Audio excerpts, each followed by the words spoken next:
Hello, everybody. We are back here with Pangea, Hermetica's Pangea 2v2 tournament. It's December 14th, and we have a finals on the menu. Nebo, just before we went live, you were telling me that these two teams have played before. Yeah, there's a lot of anticipation for this final. We're super pumped for this. So they have played before in the group stage, and in that last matchup, it was a close set. It was best of the three, and it went to all three games. And in that matchup, Smilaux, which is one of the teams in this final, ended up taking the set 2-1 against Pavlova&Café. But this final will be a best out of five. So Pavlova&Café, have a second chance now to avenge themselves, so to speak. And so we're really, really pumped for it. It's also interesting. They were in the same group at the group stage, and both of them, if I can say so, they kind of squeaked into the knockouts. But they are now in the finals, which shows that the knockouts is where it counts, and so they are both in the finals. It's a rematch, and we're really looking forward to seeing how it turns out. Tara, did you want to talk about the players? I can maybe mention that. So Smiley, we've got two players on that side. It is Smiley, Yes. and then we Yeah. have Sitaux. And I just want to mention these teams are really different in terms of the player makeup Hello, because everybody. We are back I'm here getting with Pangea, sorry, Hermetica's Pangea. sorry about that. I just got some echo. Sito is hardly needs an introduction probably for some of you listening, but this guy is he's an a S tier player, 2700 elo. And actually playing in the season 5 of Titans League in the Platinum League, so really top player. And then Smiley is a 1400 player, much higher than me. But you see that's kind of the team makeup there. You have Sito, who's high elo, and then Smiley. On the other side, we have Kataphratos around 1900, and then RVN around 2100. So the teams are a bit of a different makeup, but so we'll have to see how that plays out in the game itself. Um, Tarhunt, any thoughts on kind of just the way the teams are structured? Uh, yeah, so I mean, I watched, actually casted one of the games of Smilaux, and it actually I don't remember if did I cast the game where these two played. I don't remember. But I remember watching them, and you're absolutely right. It did play out. We saw it was on not Chaos Pit. I think it was on one of those closed maps. It might have been Socotra, where Smiley was tasked with douching another player on the other team, basically, dropping a town center in the Dark Age. Yeah, And her task was basically just to lock down one of the other players, while Sitaux, massed up an army, and that's how they chose to fight. And it's kind of a way of sort of reaching up into the elo range and doing some damage to a higher rated player. So I don't know if we'll see those kinds of strategies. And of course, like we've got this very asymmetrical situation where there's a big gap in the Smilaux team, but not so much in the Pavlova&Café. But as you mentioned, I mean, 1400 that's no slouch. Like that's better than I am as well. So yeah, yeah, these yeah. are definitely very high rated. Yeah, that's interesting. I'm really curious to see how they how the team functions like that. And it's I think we've all been in similar situations where we're either the higher or lower elo player on a 2v2, and so it's kind of the key is just to see how they play do the relay race there. By the way, just quick shout out to, and I think you just noticed them as well. Welcome to Playing Viking in the chat, and also Senasol. So glad you guys could join us. And I hope you guys are as pumped as us to see how this rematch plays out. Okay, I see we've got I've the got map the selection. map So draft here pulled up. Yeah. I'll turn it over to you. Yeah, I mean, we're just waiting for. So the players have now. They're getting ready to do their map draft, after which they'll do their Civ draft, and yeah, and then we're into it. I did want to mention something else that we kind of been talking about, sort of the trajectory of these teams through the the group stage and then the knockout rounds. And both of these teams accumulated a few losses in the group stage, but then when it came to the knockout rounds, it was showtime, and they each went 3-0 in both of their knockout sets to get to the finals. So they definitely know when to bring their game, and they weren't messing around. So I'm pretty excited because obviously they'll be bringing that energy to these finals. Yeah, that's But it's just 100% interesting right. to see how that went. Yeah, we were talking about that before we went live. That's right. They had perfect records in the actual playoffs, the knockouts. But then in the group stage, I mean, they didn't play badly at all. But it's they. So I think Pavlova&Café only had one win, if I am not mistaken, and then Smilaux had 2 wins. And you know what? I might have said something. We have to double check that. The actual matchup, I think I said that. Oh no, that's right. Okay, yeah. So Smilaux did win the last matchup. Okay, that's right. So anyway, but they both, yeah, that's right. They both only had 1 or 2 wins in the group stage, but in the knockouts, perfect 3-0 every time, all the way to the final. One of those teams is going to have that 3-0. Well, at least one will have that 3-0 record broken here in the final. And yeah, we'll just have to see how if we need all 5 games or if not. So, and that's right, folks. It is a best-of-5, so 3 wins to take it home. Yeah, R2, let's go. I agree. Let's see what we've got in store. I'm actually looking forward to these map picks. Just to see what kinds of games we're going to see. I mean, Smilaux in their previous set opted for those really closed-in maps like Socotra and Chaos Pit and that stuff. And I wonder if the Pavlova&Café are going to, I don't know, maybe like ban some of that out, or like what their approach to this is going to be. No, we see an XY bans out Hillfort. Okay. And Graupel, I mean, I don't blame anyone for banning Graupel. It's just an awkward map. It's fun, but it's awkward. yeah. Things can definitely go wrong. Let's just see here. Okay, that's right. It's a bit. Got it. Hillfort for. Yeah, hideout banned out from Smilaux. So, okay, and then hamburger banned out. Yeah. Hamburger actually a pretty decent map, but it's kind of like one of those weird water maps. So, yeah. Oh, that's some right. weird metas on that one. So these are you're right. So we're going through the bans. Okay, so I see it's pretty similar maps. So they're banning Hillfort and Hideout. They seem a bit similar in a certain way. Yeah. So are we gonna see some?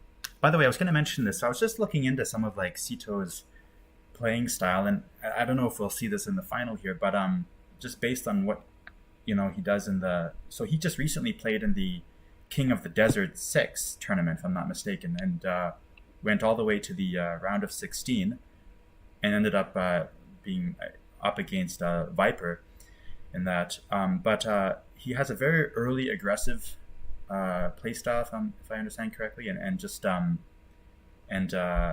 we'll have to see how these games turn out in terms of like that aggression early on, which might have worked for both teams, and how does that play out with just the, do these games end up being long games, or will it be decided by early castle? We'll just have to see. Okay, so I see we have. Well, yeah. I mean, you mentioned long game. We see a long map picked first from XY, Amazon Tunnel. Yes. I don't know if that's an extra ban, because of course one of these picks can act as an extra ban, just as a kind of a tactic, because you have 3 picks, but if you lose, every time you lose a game, it'll start with the admin pick, and then every time you lose a game, you get to pick a home map. But you'll never have 3 losses. Like at that point, you're out. So one of these map picks can obviously be like sort of an extra ban. So I wonder if that Amazon Tunnel is actually something you want to play, or if it's something that they're just taking out of the pool.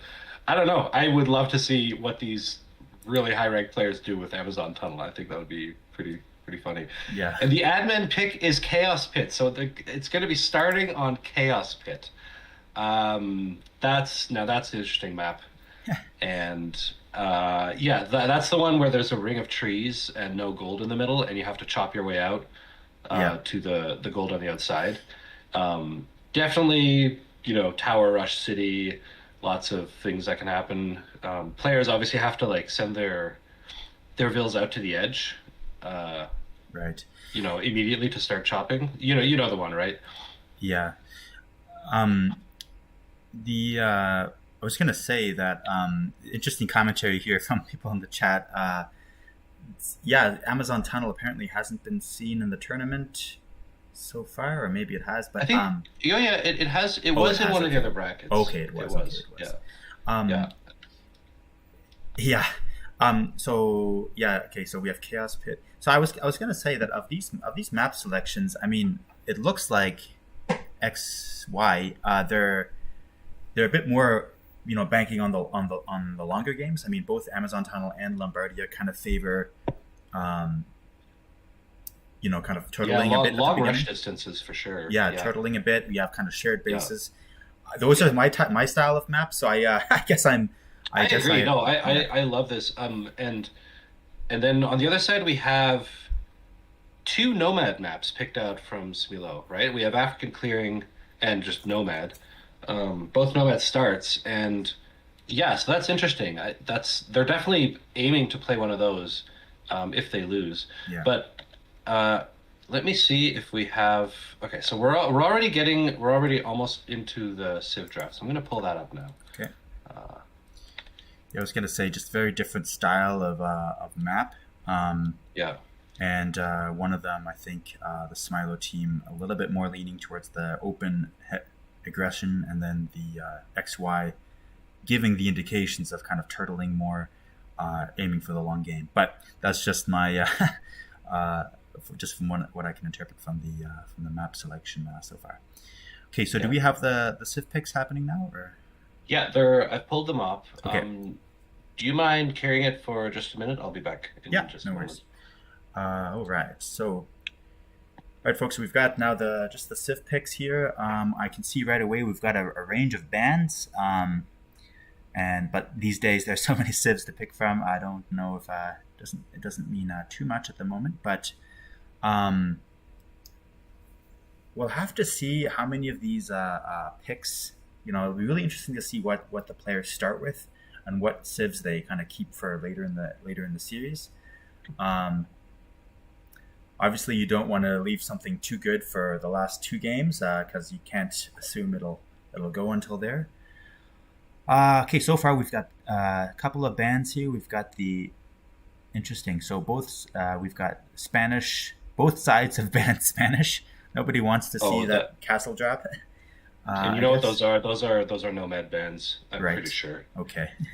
Yeah. Fair enough. Yeah. Fair enough. No, On Nomad, nobody wants to play yeah, against country Spanish. sitters on. That Spanish always has that impact on Nomad games. That's right. And then Mongols and Jurchens. Um, and prior to that, oh yeah, I also see that Sicilians have been banned. Of course, with their Don Those are the Johns. admin bands down. Oh, those are the admin bans. I'm sorry. Okay. Yeah. Yeah. What's the reasoning behind the admin bans, by the way, just for our listeners? I don't know. It's just like randomly taking some civs out of the pool. Right. So Okay. yeah, yeah, Okay. yeah. Playing Viking like randomly, the Lithuanian random ban. That one actually will impact Chaos Pit, I think, because Lithuanians is one of those really niche Chaos Pit picks because Lithuanians start with extra food, and so you can send two villagers to the edge of the map immediately and start chopping through. So you can get through to the other side much faster than other civs, because you don't have to send everybody to sheep at the start just to sustain villager production. So Yeah. yeah, So an interesting random sort of hit from the from the admin. I guess the admins are kind of just seeing like, okay, if we're gonna have Chaos Pit, we can't have Lithuanians. I don't know. I think it might just be random. It might be random. Okay, interesting. Yeah, I actually don't know. Persia. Yeah, I know we have. Yeah, can actually somebody confirm that? I just assumed they were random. Yeah, But maybe someone can yeah, in the chat can confirm. Um, that's true. Yeah, we have Persians randomly getting yeah, taken out, and then yeah, Ways Sicilians. All right, and what are they picking here? So we got first picks. People usually say that the first picks are targeting the first map, just to make sure they have something solid to play. Thanks, R2. Yeah, so admin picks are random. Yeah, that's what I thought. Yeah, so we've got Magyar, Britons, Gurjaras. So Bohemian Koreans, like that's some closed map stuff. Huns, Georgians. Yeah, I wonder what they're. I mean, Koreans kind of make sense on Chaos Pit You as know, sort of a tower rushing civ. what my guess is that they saw, because this is sequential, right? Like first they did the map pick, then the civ pick. So they saw Yeah, this, yeah. they saw the maps, and then they decided on, because I mean Amazon Tunnel, Lombardia. I mean, Bohemians and Koreans can thrive on those maps. I think. Um, Yeah, I mean, so can Britons. We saw yeah, that that's in a true. set I mean, they're earlier, all but yeah. Just a yeah, quick thought. Interesting. I mean, we see two Indian civs there from XY, Dravidians and Gujaras. Gujaras, I understand for the open maps. Dravidian, I'm actually not sure which map they would thrive on best there, but I mean, they're kind of like good on water. Like their fish bonus is nice. okay. So, but I don't know if we. Yeah, I'm not sure what Dravidians is for. I mean, there was Socotra, I guess. So wait a minute, do you? That's not a Yeah, water yeah, map. it's not a water map. Yeah, there's no Yeah, fish on that. I mean there are There. versions that where you can get to the water, but there's no fish, right? So that's the whole. Okay, But yeah, no, I think the version they're playing is just closed off. right. Mayans obviously very solid, so are Inca, just very yeah, they're pretty meta on those Georgians as well. When I was just looking into what Sitaux has played recently, apparently he's done a lot of Mayan, Aztec, and Franks, but I'm not sure if that's so. I see the Maya there.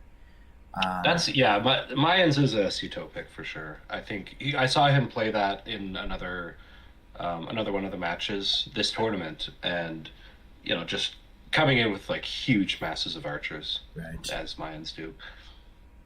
Um, Vietnamese is a good nomad pick, by the way. In my opinion, actually, Vietnamese, aside from Spanish, Vietnamese is the best nomad civ because you can see where your opponents place their TCs oh, for free. geez, yeah, Yeah, that's true. It's actually if you know you if the bans were not random, you'd think that the Vietnamese would have been banned just for that because of all the nomad maps. yeah.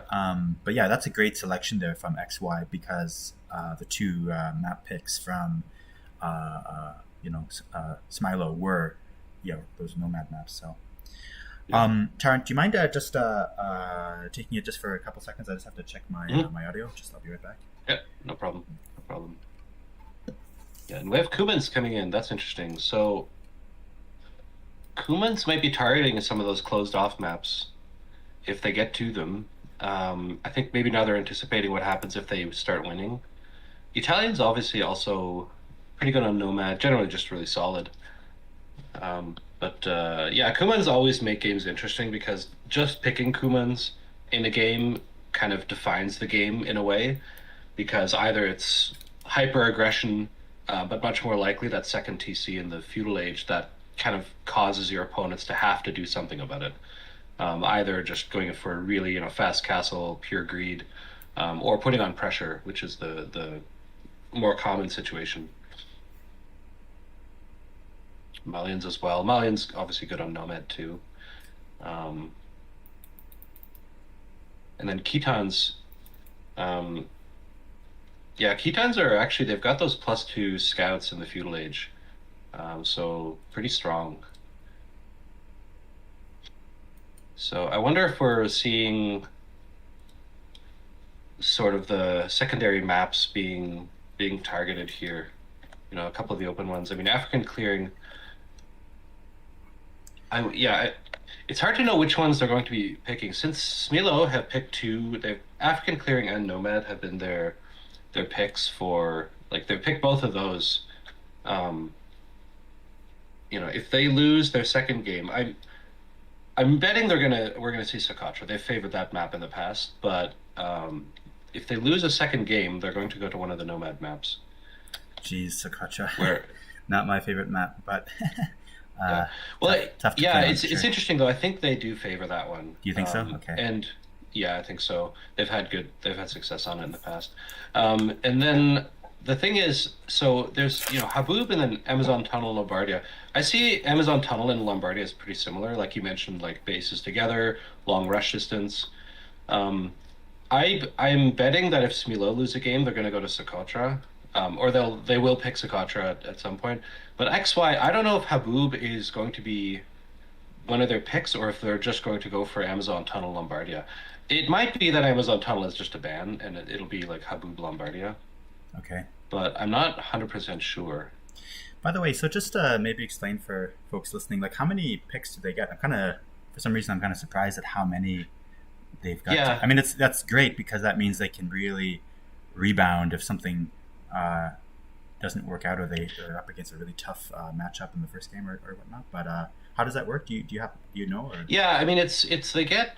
I mean, they get. Obviously, you can see the Yeah. picks up here, and there's plenty, and the rules of the tournament are such that the same player can't pick the same civ twice, but the other player on the team can pick a civ that their teammate has already picked. Right. So there is actually a lot of flexibility. I mean, so for instance, we could see like only Magyar, Britons, and Gujaras, and that's it for XY. Like Yeah. technically, we could see that.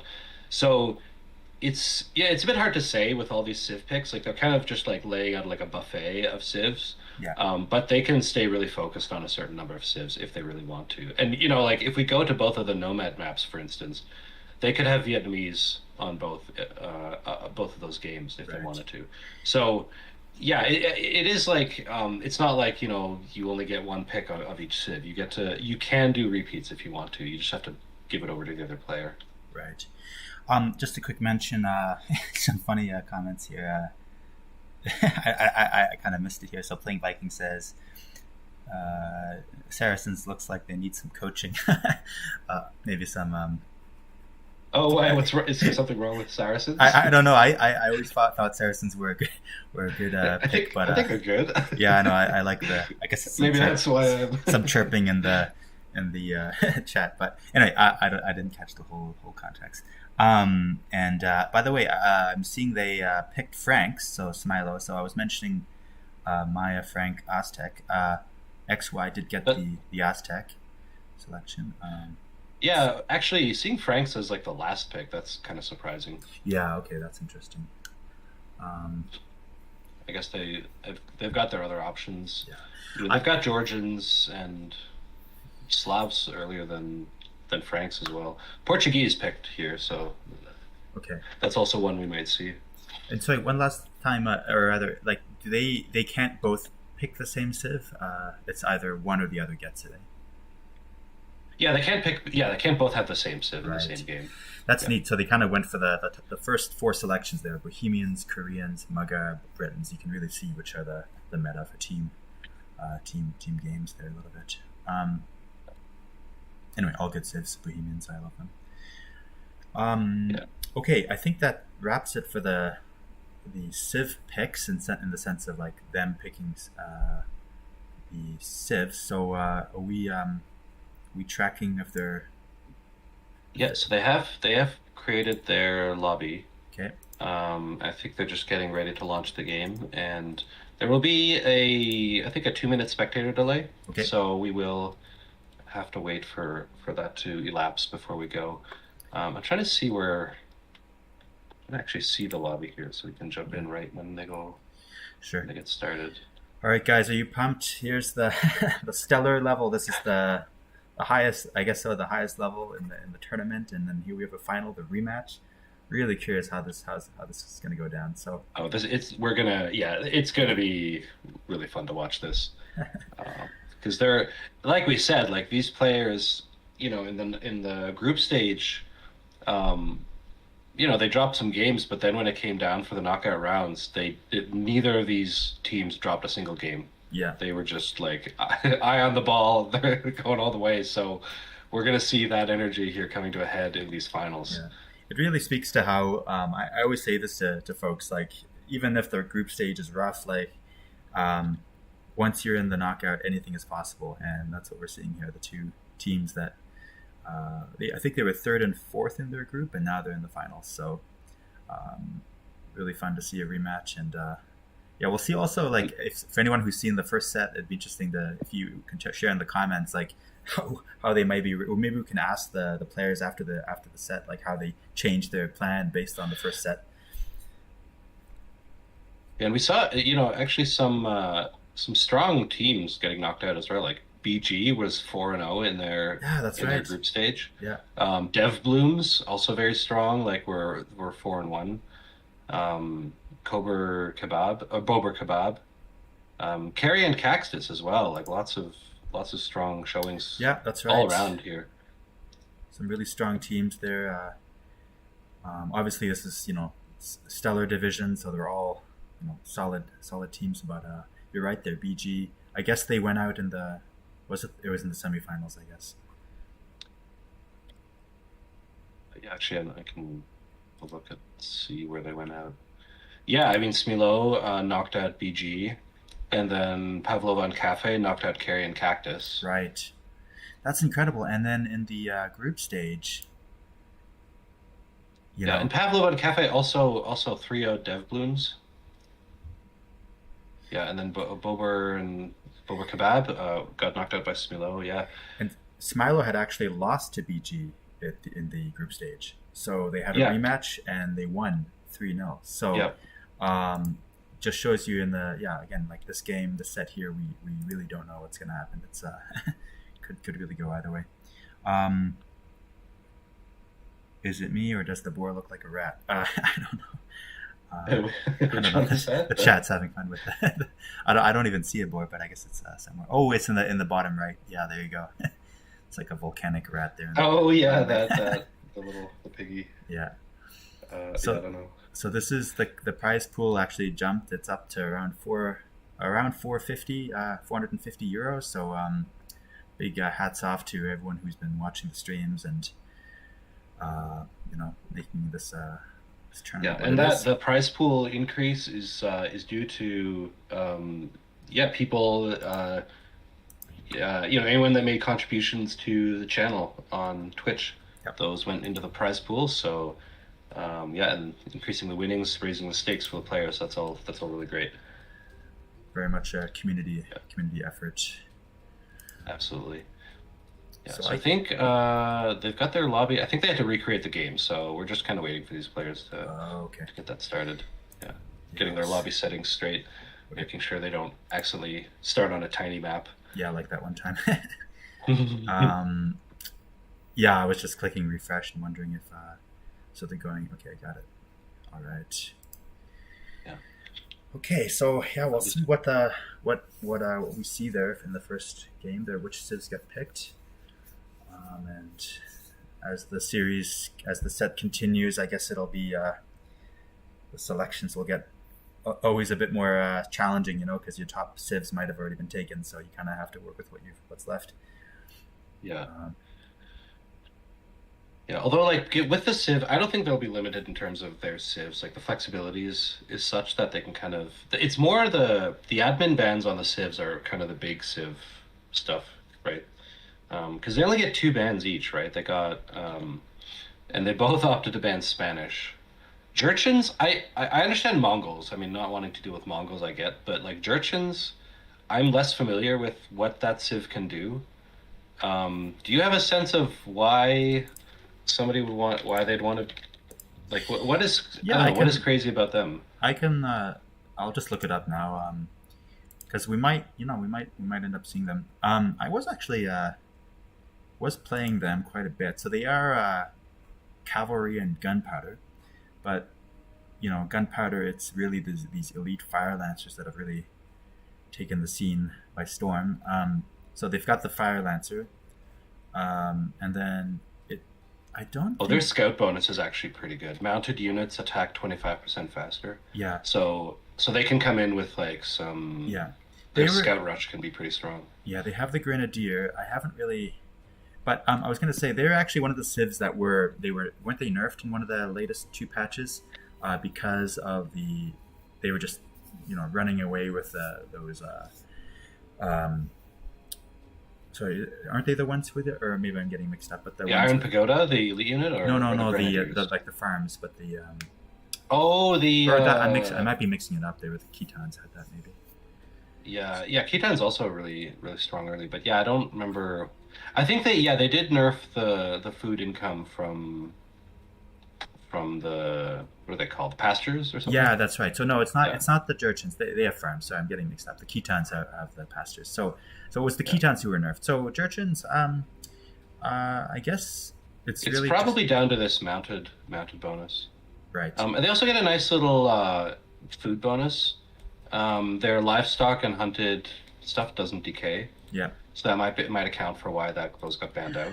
By the way, Um, could pull siege and castle age. Siege engineers available in castle age, so that could uh, allow for some castle siege pushes there. Um, yeah, extra range on something like mangonels. and then also Siege yeah, engineers is pretty expensive though, so I don't know. but siege and fortification upgrades minus 75% wood, and research is 100% faster. Oh, So so true. the wood cost is down, research is faster. So maybe those early siege pushes, those hidden siege Yeah, workshops to push yeah. from one So side. I mean to interrupt, Yeah, but go ahead. we are ready. So I am All going to right. pop us into the game. Here we go. Finals, game one of Stellar Division Pangea 2v2. All right. Let me just jump over. So Oops. I so spawning in here on Chaos Pit, we have Smilaux. Oh, and I don't have the team set up, but we've got Team Smilaux up in the north in the cold colors. Sitaux here to the right. Spawning in is the Georgians, and Smiley with the Huns to the left. And then down south we have XY, and he's spawning in as I don't even recognize these. John, Who can are you just those? help me out? Is it Pangea in the spectate? Was that where I would Yeah, find it? I searched Sitaux actually. Oh, Sitaux. Okay, I'll Yeah, I yeah. searched Sitaux. Sorry, guys. Yep. Yeah. Okay, got it. So it's the one on Chaos Pit, eh? Yep, that's right. That's right. Okay, got it. So we have Dravidians over here. Kataphratos playing as Dravidians. Yeah. Just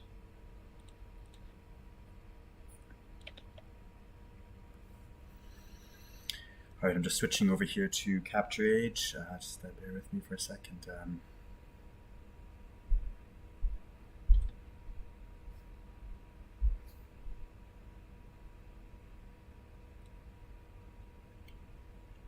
all right. Sorry about that. Forgot to fix the team names there.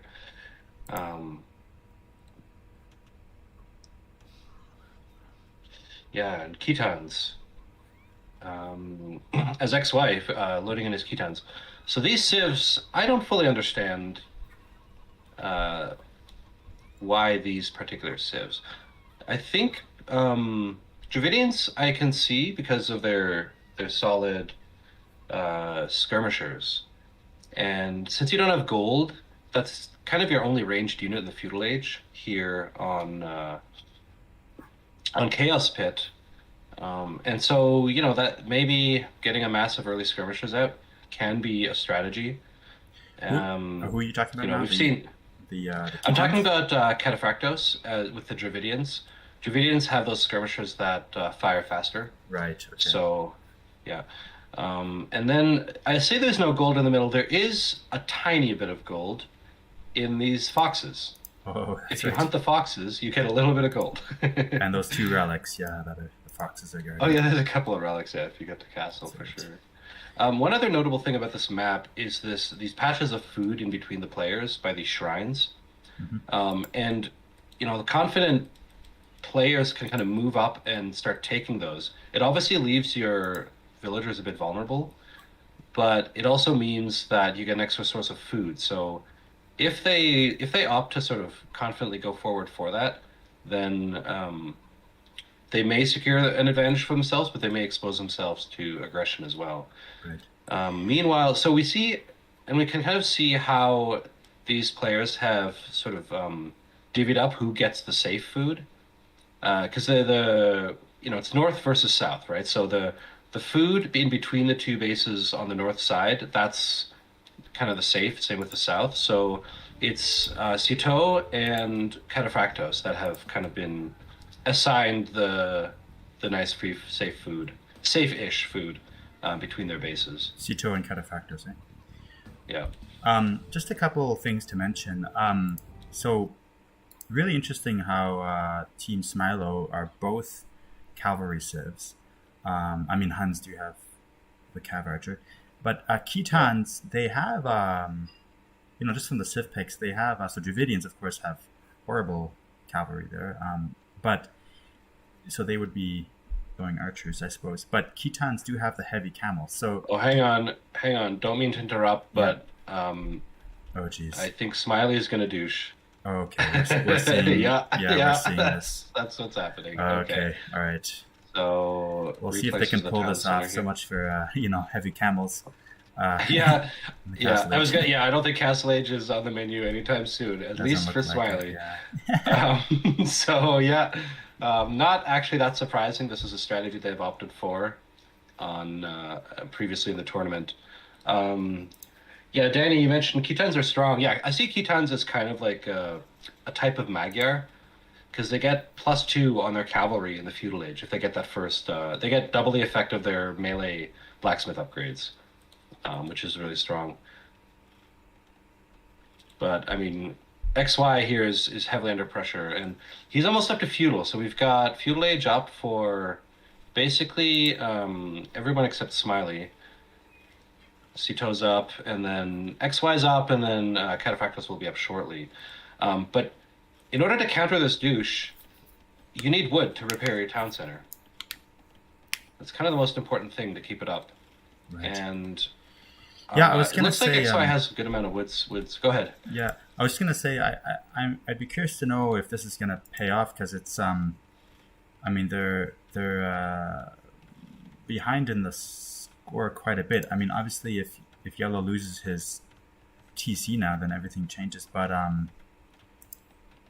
interestingly, do you know what Smiley just to finish it, I was going to say Smiley does have the wood income there in the top. So this is obviously a practice strategy. I mean, yeah, they planned it like this, and it looks like they may win out on this TC duel here. So yeah, it's actually interesting. I thought for a moment that XY was just going to sack the TC and like let it die and then rebuild it somewhere else. It looks like he will repair, just long enough, I guess, to get some extra rounds of villagers out. Meanwhile, we do have scouts coming over from Sitaux. Yep. So those are going to raid this this food in between the two bases. We've got some spears coming over from Kataphratos, so Kataphratos is ready. But this TC will go down, and I think XY might just be getting ready to reposition the TC, has the wood in store, and we'll just go build that somewhere else. That's one way to go about it, but these scouts will be a problem. I mean, he's kind of housed, and he can't build this spearman that he needs to defend against the scouts. So you were saying the Dravidian skirmishers may come in, and we see that RVN Kataphratos is building those skirmishers. I kind of like the position of warm color so far, because Smiley has I mean it's high risk, high reward, but Smiley is not in the feudal age, no. And so time is a bit on the side of the Pavlova&Café team here, and we see the new TC going down now from XY, and he will get that stone. A couple of spears are ready, but they're out of position, and the scouts will find the wood choppers. They'll get in some damage here. Vils are fighting, though, and we saw some actually really good Vil fighting for XY on defense there, making sure that he didn't take damage from Smilaux's Vil mass here. And now the spears are back in position, so the scouts won't be able to get any damage right now.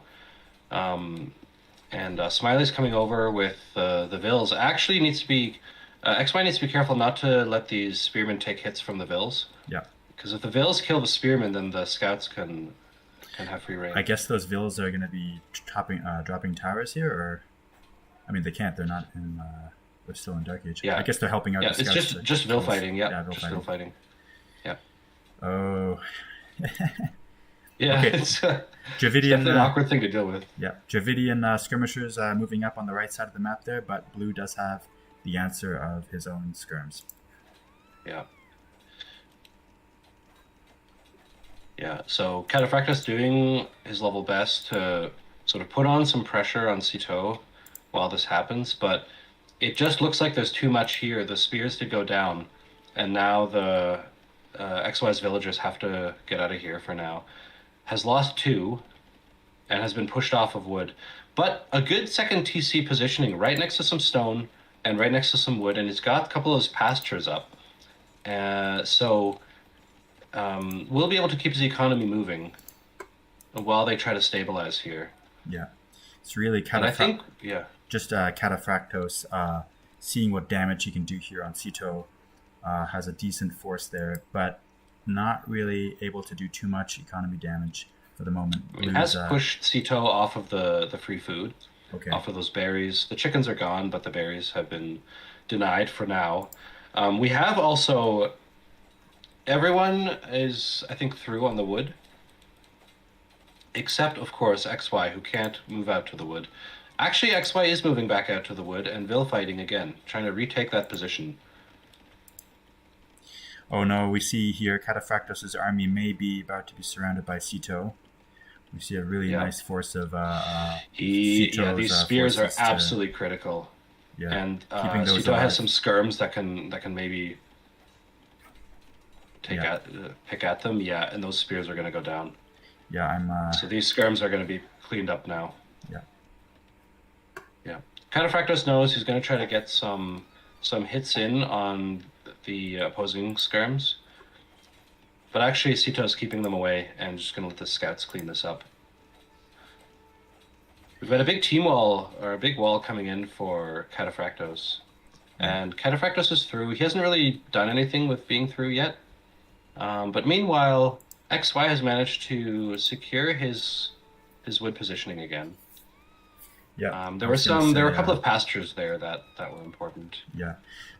Getting those pastures back is really crucial for keeping his economy moving. So we see, despite all this damage on Team Pavlako, we see that they're not too far in terms of the vill count, only 6 vills behind. So that, Dark Age Drush, it did damage, but hasn't it hasn't run away on them so far. So Pavlako's still in this game. Yeah. But that being said, it looks like Team Pavlova&Café are putting up walls to sort of restrict the movement of these scouts. Yeah. And actually, it's getting close to being a full team wall, actually. They're kind of trying to connect their walls here, trying to stabilize. So far, there's just a superior force out for Sitaux at the moment. Yeah. And XY just needs to stabilize and try to get his stuff together. We saw the infantry armor coming in for Kataphratos to try to help those spears survive in the front line against the scouts. But we also have bloodlines in for Sitaux now, so those scouts are really strong now. Yeah, and they may be able to get through this gap here before. Yeah, I actually really wonder, Sitaux, he's just biding his time, but yeah, here he engages. I really think that he can take this engagement here. So, unfortunately for Kataphratos, his force is not big enough to stop this Georgian cav force that's now perfect timing breaking through the breach there. Yeah, getting through the breach just in time, and now we have also some towers coming from Smiley on the other side. So XY once again under pressure. This army from Sitaux is through the team walls. Yeah, I mean, I salute the way Kataphratos is challenging this force here, but I think he's at risk of losing this second force here because I don't think he can take that Sitaux army. So he's trying to distract it from his economy there. And he's evacuating any exposed villagers by his woodline. He's on gold now, so he's got everything he needs. He just needs to not take damage from this run by. Yeah. And if they can survive this, Kataphratos just clicked up to castle. So ahead of Sitaux on that front, Sitaux's opting for wheelbarrow, probably going to go up right after that. But this is really scary here now. This gate is not going to. This palisade gate is not going to last long. He's looking, and he's dropping that house. Yeah. He's on it, but super scary here for team Pavlova&Café. But yeah, Some really good hits by the spearmen here, though, doing a lot of damage to those scouts. Only 3 spearmen, and they managed to kill 2 scouts and do damage to the others. But I see these remaining 7 scouts have 14 kills. And, so the Sitaux, of course, I mean, he's, a really strong player, really keeping his force, alive here. And it's once he's on, it's almost like a snowball effect. Like once that army is allowed to survive, it just causes more and more damage. But Smiley's continuing to add on towers next to XY's base, just being annoying right on the edge of that team wall. And XY, he let the other towers go up, but this one by the wood line, he drops his defensive tower to make sure that he doesn't want to lose that position. That's a bit too much for him to allow. Yeah. Sitaux is now switching and moving across, and we now need to have some secondary walls behind the gate, the south side gate of XY's base here. And Kataphratos is shadowing Sitaux, so he'll be over, and I think he has a force now that can take this on, maybe. Actually. Maybe. He's castle as well, so he'll have fletching coming in as well. Or a bodkin, excuse me. Bodkin arrow. If you can get the pikemen upgrade in, that would also do wonders against these Georgian cavalry. I was going to say, somebody in the chat was asking if you could steal pastures. I don't know. I don't think so. But yeah, I saw that, Danny. I don't know. I maybe. Assume you can, but because I just assume they work like farms, but actually we don't know. Loving this. XY has built his counter tower there, so trying to put a hold to Smiley's towering rampage. Look at these towers. That's amazing. But yeah, it does feel a bit like a 1v1 right now. Kataphratos trying to wrestle with Sitaux. Yep. Sitaux and Kataphratos both up to Castle Age. Okay. Elite Skirm coming in for Kataphratos now. He's got his upgrades coming in. Light Cavalry upgrade, though, coming in for Sitaux, and those will actually be really strong. Ideally, he'll be able to trade off these cavalry before that happens, but I don't know if Sitaux is going to let that happen. Kataphratos did get the Elite Skirmisher upgrade now, so Dravidian Elite and Skirmisher. Smiley has broken in with Vils and is now building towers inside and has some spearmen inside of XY's base as well, so has run past the wall. It's basically, this game is basically XY trying to hold off Smiley's aggression while Kataphratos has a 1v1 against Sitaux. You know what, though? A couple of extra TCs coming. Go ahead. I was going to say that, I know I see what Smiley's doing here, but look at that. Team Pavlova&Café is actually ahead in the Vil count, which is not what you would expect from all that economy damage they've been taking. But they have been really doing a great job of spreading behind the wood line. Even XY doing all right there. Only 3 Vils behind Kataphratos. So I would say the game is it's definitely not over here. But that said, here we see a castle drop from Sitaux. Yeah. And Sitaux also has some knights out. And Kataphratos has built up a nice force of elite skirms and now crossbows. Yeah. So he'll have a decent army if he can just hold out here. And he's dropped some extra TCs as well to make sure his economy goes up. Sitaux and Kataphratos both up to 3 TCs now. And XY just clicked up, or is clicking up to Castle Age now. So, Pavlova&Café really holding up here. And actually, Sitau's force here might get eliminated here. Actually, we've got knights coming in as well. So Sitau's putting on a lot of pressure. Yeah. We'll have to see if XY can kind of get up to speed fast enough to what is probably going to be a slow push from Sitaux that eventually breaks Kataphratos. But we'll see. We'll see what Kataphratos can do here. He's also got his pikeman upgrade. He hasn't added on too many more, but he'll be able to hold off a cavalry mass with those. And meanwhile, Smiley has some spearmen that are currently walled off, but has managed to put up a tower right in that wood line where XY used to, had his own tower, but that got picked off. Yeah. just a quick comment on the overall strategy. You see how Team Smilaux went for Pavlova's strongest player. So XY is the 2100, and Kataphratos, hats off to him. He's the one who's 1900. So Yeah. unfortunately, right now we have Pavlova's strongest player. Although XY just dropping a castle now, which is amazing. Oh, but the game has paused. Oh, my game crashed actually. Oh, jeez. Okay. Oh, okay. Hang on. Dang, hold on, folks. We're at the edges of our seat here, but unfortunately the tech has. Yeah, I need to. Yeah, all good. Yeah, is the game paused? The game itself has paused. Yeah, I don't know what happened there. I'm not sure. So my capture H has paused as well, actually here. So I'm not sure if it's the players. Maybe we check with the players as well. Sorry, folks. Just bear with us. I have to reboot my game. I got a bug splat, so that's straight up crash. That's. Oh no! It's from the. Oh geez, it's from the players themselves. Got a crash as well. Encountered a problem. Okay.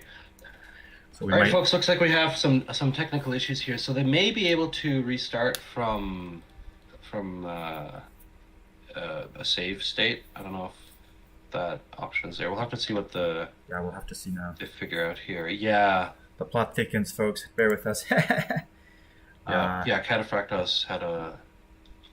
Yeah. Oh, we were just getting. Right. It was just coming to a head. Was really wanting to see how that was going to go because XY dropping the castle there, kind of a Hail Mary to hold off Smiley's tower advance, and was just overall really impressed by. Oh, had XY just dropped a castle?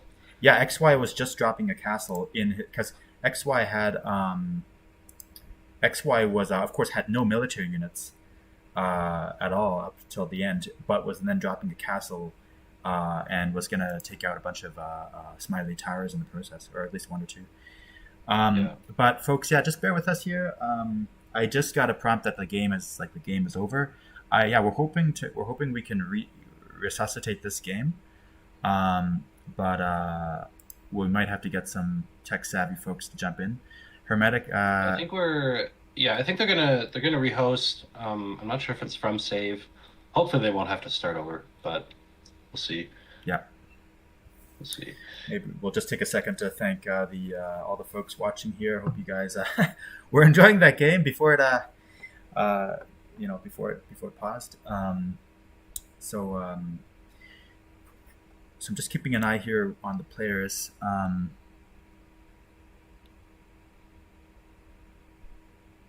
We've got a rehost.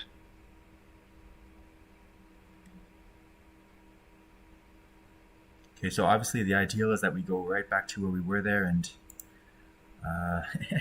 see if that castle goes up. But if not, then worst case, we have to restart. But that's okay. More Age of Empires. Who can complain about that? More Chaos Pit. More Chaos Pit. More. Yeah. It's interesting actually because not that it should be that surprising that that Smiley went for a douche. Because that's kind of what they've been opting to go for. And like you said, like Smiley targeted the highest ranked player, just trying to lock him down. And while Sitaux has a 1v1 on the other side, that's kind of what they're opting for. Knowing that Sitaux is such a strong player, they're hoping Sitaux can win the 1v1 before the douche victim gets back up to speed. The thing is, hopefully they can restore from the end state, because if they can't, then they have to start over. Now they know absolutely what's going on. That's probably favors the Pavlova&Café team in a way, although who knows, maybe not.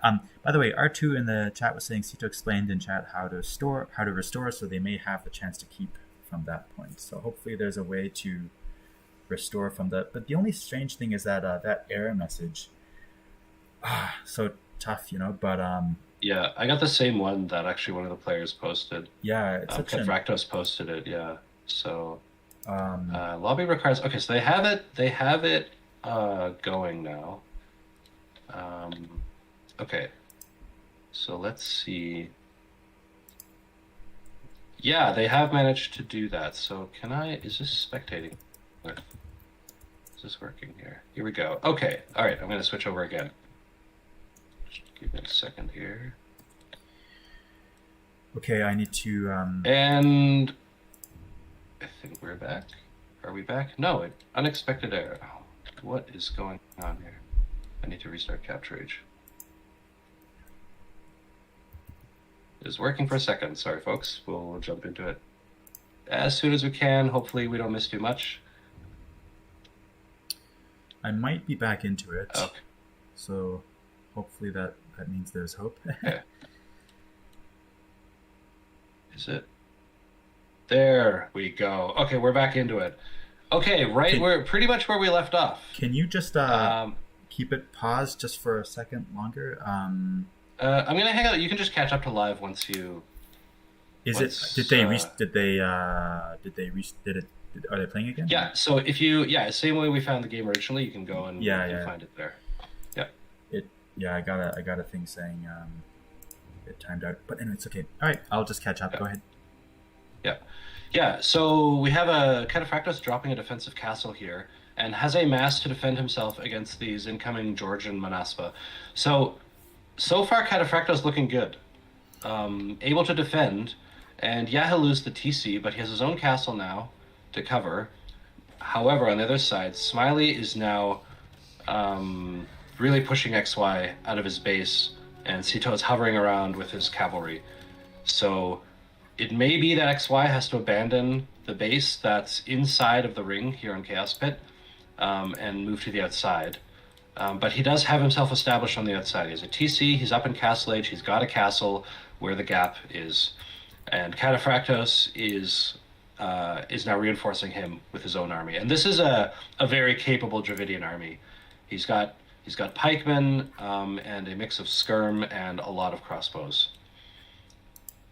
But let's see what's happening elsewhere on the map. So we have Sitaux has now built a siege workshop and a fortified church just to the east of where Kataphratos has his economy.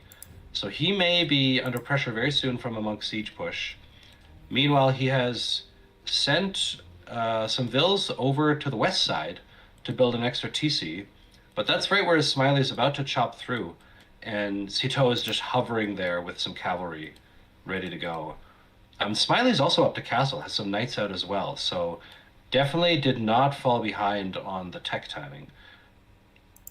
And Sitau's through it. Is he going to deny it? No, this town center will go up, but these villas are undefended. So the raids are coming in now, but this castle from XY doing a really good job keeping XY safe right now. He'll be able to garrison his villas. Yeah, I'm having a lot of tech problems here. Sorry, it's not loading for me. Oh, okay. You may have to restart both. I'm doing it. I had to restart Age of Empires, and I had to restart CaptureAge as well. Yeah, that's unfortunate. Right. Kataphratos has now. I don't know if he spotted this aggression, but he will get a castle up just in the nick of time against this siege monk push. Meanwhile, we have some heavy cavalry coming in for basically for Team Smilaux, both of them, now together on the outside of the ring, trying to do some raids. But meanwhile, Kataphratos has moved over with his army here and is raiding Sitaux. So doing his best. This is a slow army. Yeah. Go ahead, yeah. I was going to say, at the beginning of the game, we didn't know if it would go to Castle Age, but here we are in Castle Age, and so we might see if these Khitan heavy camels can play a role here against all those cavalry units that I'm seeing. So maybe there's still a chance that this can come in. Yeah, we're seeing this transition to a strange state for a Chaos Pit game, for sure. Kataphratos is now in a very awkward position. Has managed to snipe the mangonel that's been working on his ranged army, but Sitaux has now jumped on it, and so those will go down. So he's lost that raiding force. Kind of long distance mining some stone here. And Team Smilaux is ahead now on villas by about 30. And they've got some knights and Manaspas in the back of their economy. So their economy can still work, but they can't sort of spread out into this area in between them. They're just being harassed there right now. Some farmers getting harassed here as well. And Smiley's now coming in, dropping a TC kind of forward. In the spirit of the douche, just dropping another TC right in sort of between XY's base and Kataphratos' extra TC there on the west side. And Smilaux is so Smiley's booming up. Actually, they're both booming up hard. Look, we've got Sitaux with 5 TC and Smiley going up to 4. Wow. So I love how but yeah, look at that gap there in the Vil count. I see Smilaux is 40 Vils ahead and 35 ahead in military count. So, Pavlova kind of just team holding on for dear life here. But I mean, what do you see as the win condition here for Pavlova&Café team here? I mean, they've got economy going. It's not like they don't have an economy, but do they go for those camels? Like, what is the counter here? I mean, I think they need to think about raiding their opponents. I know it's hard when you're under this much pressure, but like they need to do something because they're hemorrhaging villagers and they're falling behind. We've got a nice we had some no conversions coming in, so Kataphratos trying to defend with monks, but now getting raided really hard, and there's not enough room for the villagers, so the villagers are going to start getting killed off. We have some pikes on defense, but it really looks, yeah, we have a GG call. Yeah, they just all of a sudden they just were overrun. Yeah. And I really think I understand Kataphratos trying to go on the offensive, but with that really, I think that, skirmisher crossbow army with a couple of pikes, that's the kind of army that's best on defense. It can't do nearly as, it's just so slow. The villagers can just stay out of their way until there's a mass to kill them if they go on the offense. So yeah, I think they felt like they had to do something, but it also spelled the end because then that defensive force from Kataphratos that was keeping them safe for so long went down. Yeah, GG, well played. I think that part of the thing is, of course, the Pavlova team was on the defensive the whole for most of the game. Did a heroic effort there to try to kind of turn it around, but I guess to the counter to that heavy, heavy cavalry force there. I mean, I'm not sure. I saw some step lancers there from I guess it was from Kataphratos. I would have opted for the camels from my chair. From XY? That's right. Sorry, yeah, that's what I meant. Yeah, okay. I guess that's right. So XY maybe that's right. So what am I talking about? Javidians can't build camels, but yeah, maybe that's what could have been a bit of a counter. But obviously XY was on the back foot for most of the game, so it's really hard to get that out. Honestly, just a really solid game from Team Smiley. They had a game plan. They went for it and just kept up the pressure. They didn't just, even if they didn't. They maybe could have had more damage, possibly, but it's they just kept up the pressure, and unfortunately for Team Pavlova, didn't have a chance to get back into it. Although hats off that it went all the way to the Castle Age after such a heavy pressure in the early phase. Let's just see what the chat is saying here. Okay, yeah, heavy strat, yeah, from Danny Shari. Exactly, we agree. It's hard to counter that. Yeah, I mean, they just found all the gaps, Smiley doing such a great job with the pressure, just keeping XY always under pressure. Like, even when it looked like it was walled off, found a way in to make a tower. And then when there was a defensive tower, found a way of taking that down, then slipped through and built a town center. And then both of them managed to get some knights to go join Sitaux and deny that middle space in between the bases, just constantly raiding and causing problems. And meanwhile, they themselves, I mean, I'm just looking at the other side. Smiley and Sitaux have managed to wall off kind of the rings. And there actually there was a way through Sitaux's base to run through. But that's about it. And that's kind of a long way to get there. Yeah. I was going to ask, was this? I assume this was a Team Smilaux map selection. No, this was the admin pick. Right? Oh, this was the admin pick. Oh, it starts off with the admin pick. Okay, got it.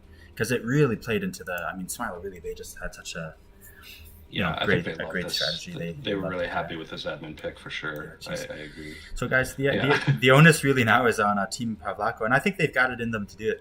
Is to just okay, rough game one, but you just shake it off. a different map is a completely different, or not completely, but it's a very different game.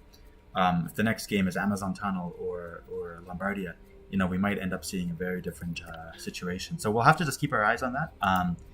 And Yep. and speaking of the next game, I think it's already on. I think they already have it up. So let me jump right into that. So I'm really hoping this works here because I got to be honest. After the after that crash, I don't think I wasn't actually able to get into it again. So that's unfortunate. Yeah. Yeah, this should be better. Hopefully we avoid future crashes like that. But that's why we love the game. Since 1999. All right, I'm in. And we're into it. Okay, so let me just switch over. So here we go. Game 2 of the finals in the Stellar Division between Team Pavlova&Café and Smilaux. And we're on Lombardia. Yeah, one of my favorite maps, and I love it. It's I mean, I guess I'll quickly mention Pavlova. We Can see you them just on. take it for a minute? I'll be back in a second. Sure. All right, guys, welcome to. Oh no, we have another game paused. I hope that's not another crash. But I was gonna say, Team Pavlova&Café are in the south of the map at the bottom, and they had here Saracens and Gujaras, and then Sitaux and Smiley in the top with Franks and Portuguese. All right, please bear with us. We just have to go check if there's any kind of issue here. All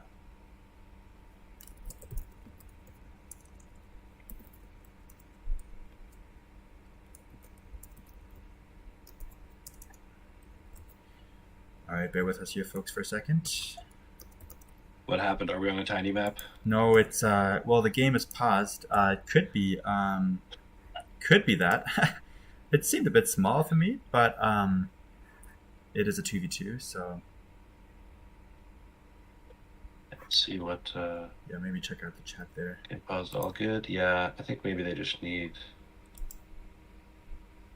Yeah, I'm not sure. Somebody in the chat keeps saying it's it's definitely the final, not quarterfinal. I don't know if anyone. Oh yeah. Sorry. Did somebody about say that? Yeah, it's definitely the final. Yeah. Whoops. Finals. Okay, so small tech. Sorry, folks. Yeah, that's right. That's right. Finals. Thank you. Finals. Thank you for that correction. Yeah. Thank you, Hermetica. R2 saying rooting for Amazon title. Yeah, I'd love to see Amazon title in this set, but we'll have to see. Lombardia, though, it's actually one of my absolute favorites, so really glad to see it, although the game is paused. So just making sure that everyone's okay. Maybe, okay, so they're saying yes, all good. So I guess we'll just have to stay tuned. Yeah, Okay, I think they just, so we can see the chat here. I think that was just a usual type of pause, not a problem pause. Okay. We're like primed for technical problems, but yeah, I was kind of like having a. But that's great. We're back in. I was just saying that so we have Sitaux with Portuguese, and then actually Smiley's playing the Franks. And then on the bottom we have Gujaras. Wow, what a pick. What a pick. Gujaras and Saracens against the Franks. Wow, yeah. That could be Pavlova&Café's chance to rebound here in game 2. From where I'm sitting in my little armchair here, it seems like a great pick. I think they've got a real chance there, but mix up the Portuguese in there, and of course the situation changes. So we'll have to see how those teams react with those Civ picks. Tarhunt, what do you like? What are your reactions? Yeah, I think these are really strong picks. Saracens, they struggle a bit because they don't have an early economy bonus unless you count the market shenanigans. But if they can get rolling, if they can get themselves up to Castle Age, they are very strong. They do have some kind of niche options with like archer aggression and stuff like that. And generally, they do opt for archers early. So I'm expecting we'll see Saracen archers if we see any feudal fighting. And then cavalry from the Gurjara. Obviously, like starting with scouts, but then eventually getting into those amazing camels. And like you said, those will be able to handle the Frankish knights very handily. And I mean... on the other side, obviously cavalry for Smiley on Franks. And then we'll see what Sitaux does with the Portuguese. I mean, Portuguese can really do anything. So they're just incredibly versatile. Well, it's interesting. So as much as the Saracens have the tough economy early, I think Gujaras have a not bad one, right? In the early game. So maybe it balances it out. But we'll have to see. Franks, they're not completely they have other options. Of course, they get Helbs and hand cannoneers, so they can do. They've got different options later on, and then of course the axe throwmen. I'm not sure if they could play a role. I'm actually not sure if they would they be strong against camels. If microed properly, I'm not sure. Maybe I They think so, could right? be, but then you'd have to. Yeah, you'd You have to. kind of do need a cavalry force, so Right. I doubt we'll see those just because I think Smiley just needs to. I think they'll just have to try to play around the camels. Yeah. They'll just have to try to have something to counter the camels, and then when they take an engagement, just make sure the knights don't fight directly against them. Sure. Yeah, I'm thinking definitely early in the game, we'll see some cavalry from Smiley, and then we'll have to kind of see how they respond. But we know that Sitaux, this again the player who's in the Platinum League of Titans League, and just really strong player. Like they're so versatile. That once they see one build, they can switch into something else. So really curious how it goes. But here we. I don't know if you've seen the map layout. Look at this walling situation for Pavlova&Café. They just got walls for free. Look at this. Amazing wood lines to help them wall off. Yeah, I was And just that's saying what they want to do. Yeah, I'm seeing already the walls going up there from Kataphratos. So I think this game we can expect something quite different here. So much easier to wall. Obviously, the gold and stone right next to you. I think, like you were saying, really nice walls. Obviously, those elevations there can make for awkward little holes, but I'm sure. I was going to say this elevation. It's also going to be a point that you need to fight for, and having a hill on the side of your opponent is kind of hard to deal with. But speaking of hard to deal with, we've got Team Smilaux, both players. The moment they got up to feudal age, using that damage bonus on the scouts to snipe a Ville. Oh, jeez. So I know that's teamwork. Not your great teamwork. I know that's not your favorite thing to see. These scouts, but no, I find it really annoying that you can get this like military unit for free at the start of the game. But no, it's really great that they were ready the moment they got up. They dogpiled on a villager and got a kill. So good coordination, good teamwork there. Yeah, and see both teams now dropping those. We're already in feudal age actually, and we see the scout, the archery range being built, and the first archers coming out as well. So wall's not up yet, but I expect those to be finished shortly. I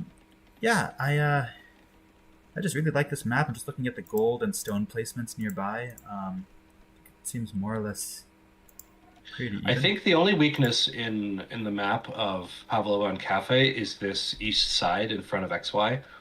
This both stone and gold here on this really awkward hill. That's going to be really annoying. Yeah. I mean, XY does have a back gold he can go to if he needs to, but Kataphratos has some nice gold, so they'll be okay at first, and they've walled off completely now. It's just really annoying that stuff is forward like that. Yeah. So they will need to. They cannot cede map control. If they just give up the map, that stuff will get pressured. They'll run out of like the back gold, and then they'll be in trouble. Yeah, we have team walls coming in for Smilaux. Go ahead. Sorry, you were going to say something. No, I was going to say well, two things. One is just that we already see Smiley trying to put some pressure on here with some scouts, but those camels, that one scout camel already playing a factor there, what we were saying earlier. I was going to say with that golden stone there, I agree completely. You know, it's really awkward as well. Where do you put a castle in this area? It's, there's no easy, necessarily ideal spot. Just kind of looking at where you can place well, maybe I'm wrong. Maybe there's a spot. I see that another hill there a bit further out, but we'll have to see how the players react to that. Archers going out now. Some aggression here from the warm colors, Pavlova. Yeah, R2. I was actually going to mention the cows with Gurjara situation. One would be tempted to think that a good strategy. Obviously, on Lombardia you get cows, and you get a lot of them too. I think you get 8 each, which is more than your usual herdables. right? Because they have 150 food each. And you would think, oh, good meta strat. You give all the cows to the Gurjari, he puts them all in garrison in the mill, and gets all this passive food the whole time. But actually, that got nerfed so hard. It's a long while ago now, but that like trickle got nerfed so hard that the diminishing returns after like 3 or 4 cows is so strong that you may as well just eat them. Oh, really? So that's actually kind of overkill to have 8 in there. I saw that actually. Yeah. Yeah, Nice. I think once you get up to like 6 or 7 cows, the game needs to go for like an hour for it to be worth it. Yeah. So it's kind of Look at this here, first not really major engagement there inside of Team Smilaux. Team Smilaux's Yep. base. But we do have a superior mass of archers Yeah. for Sitaux. I'm not sure I'm liking that. Better get out of there. I guess Yeah. a fighting retreat. Yep, exactly. Fighting up onto a hill though, so they definitely want to make sure they don't take any hits coming down the hill. Yeah. But I like the aggression. As we've been saying, very different game from Chaos Pit Yep. so far. Kataphratos will try to kill the spear. Yeah, that's right. But there's just the scout count has now been thinned out too much. Yep. I think they'll be able to stabilize here in the middle of the map and not lose too much and retreat. So first skirmish has concluded. Pavlova&Café were not going to sit idly and defensively. Even though they were first to wall, they went on the offensive. But now they're behind on military count overall. So I don't know if they want to take this engagement. And there are just a couple of spears in here for Sitaux, so it looks like XY will just break away going forward, maybe try to get through, but he's being shadowed by Smiley, so won't be able to find a gap. And the gate will be repaired now, rebuilt, I should say. This one of the things that Saracens can do with archers. Their archers get bonus damage against buildings, so they can shoot their way through walls pretty quick. That's the But they are Saracens. behind. Yeah, that's a Saracen. Yeah, I think it's a team bonus as well, so anyone on the team can do it. So yeah, just zooming out, like look at the difference in walls though. I mean, both fully walled off, but yeah, Team Pavlako really got lucky with the, as you were saying, with the wood lines there. Just amazing large base in the back. Yeah. I bring it up because I wonder if they can try to find a different spot to attack here because they're really walking straight into this Smilaux army here.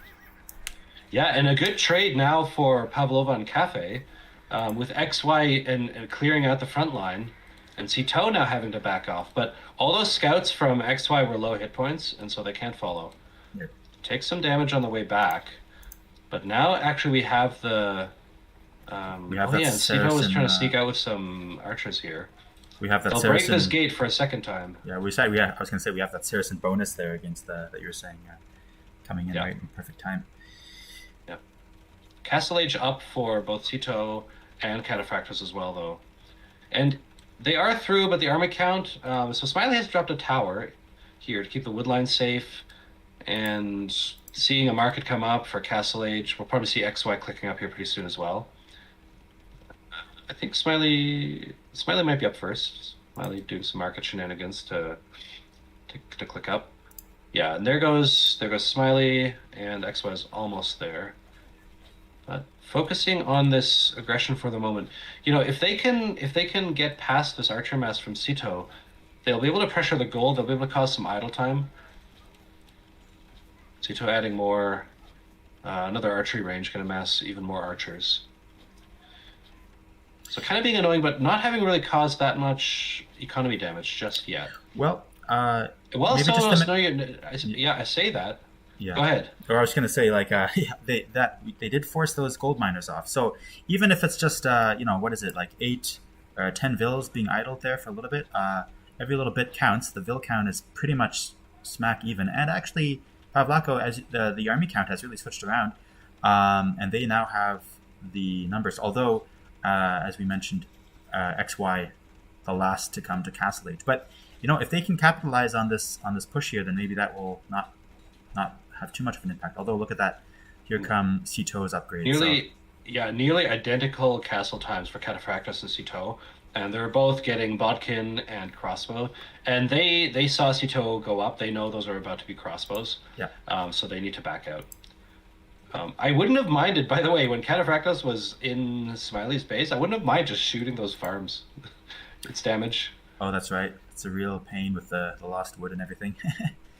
But It's not much, but it's something. Yeah. But they were looking for some vills, looking to walk in, but now they've backed off. More skirmishing happening now.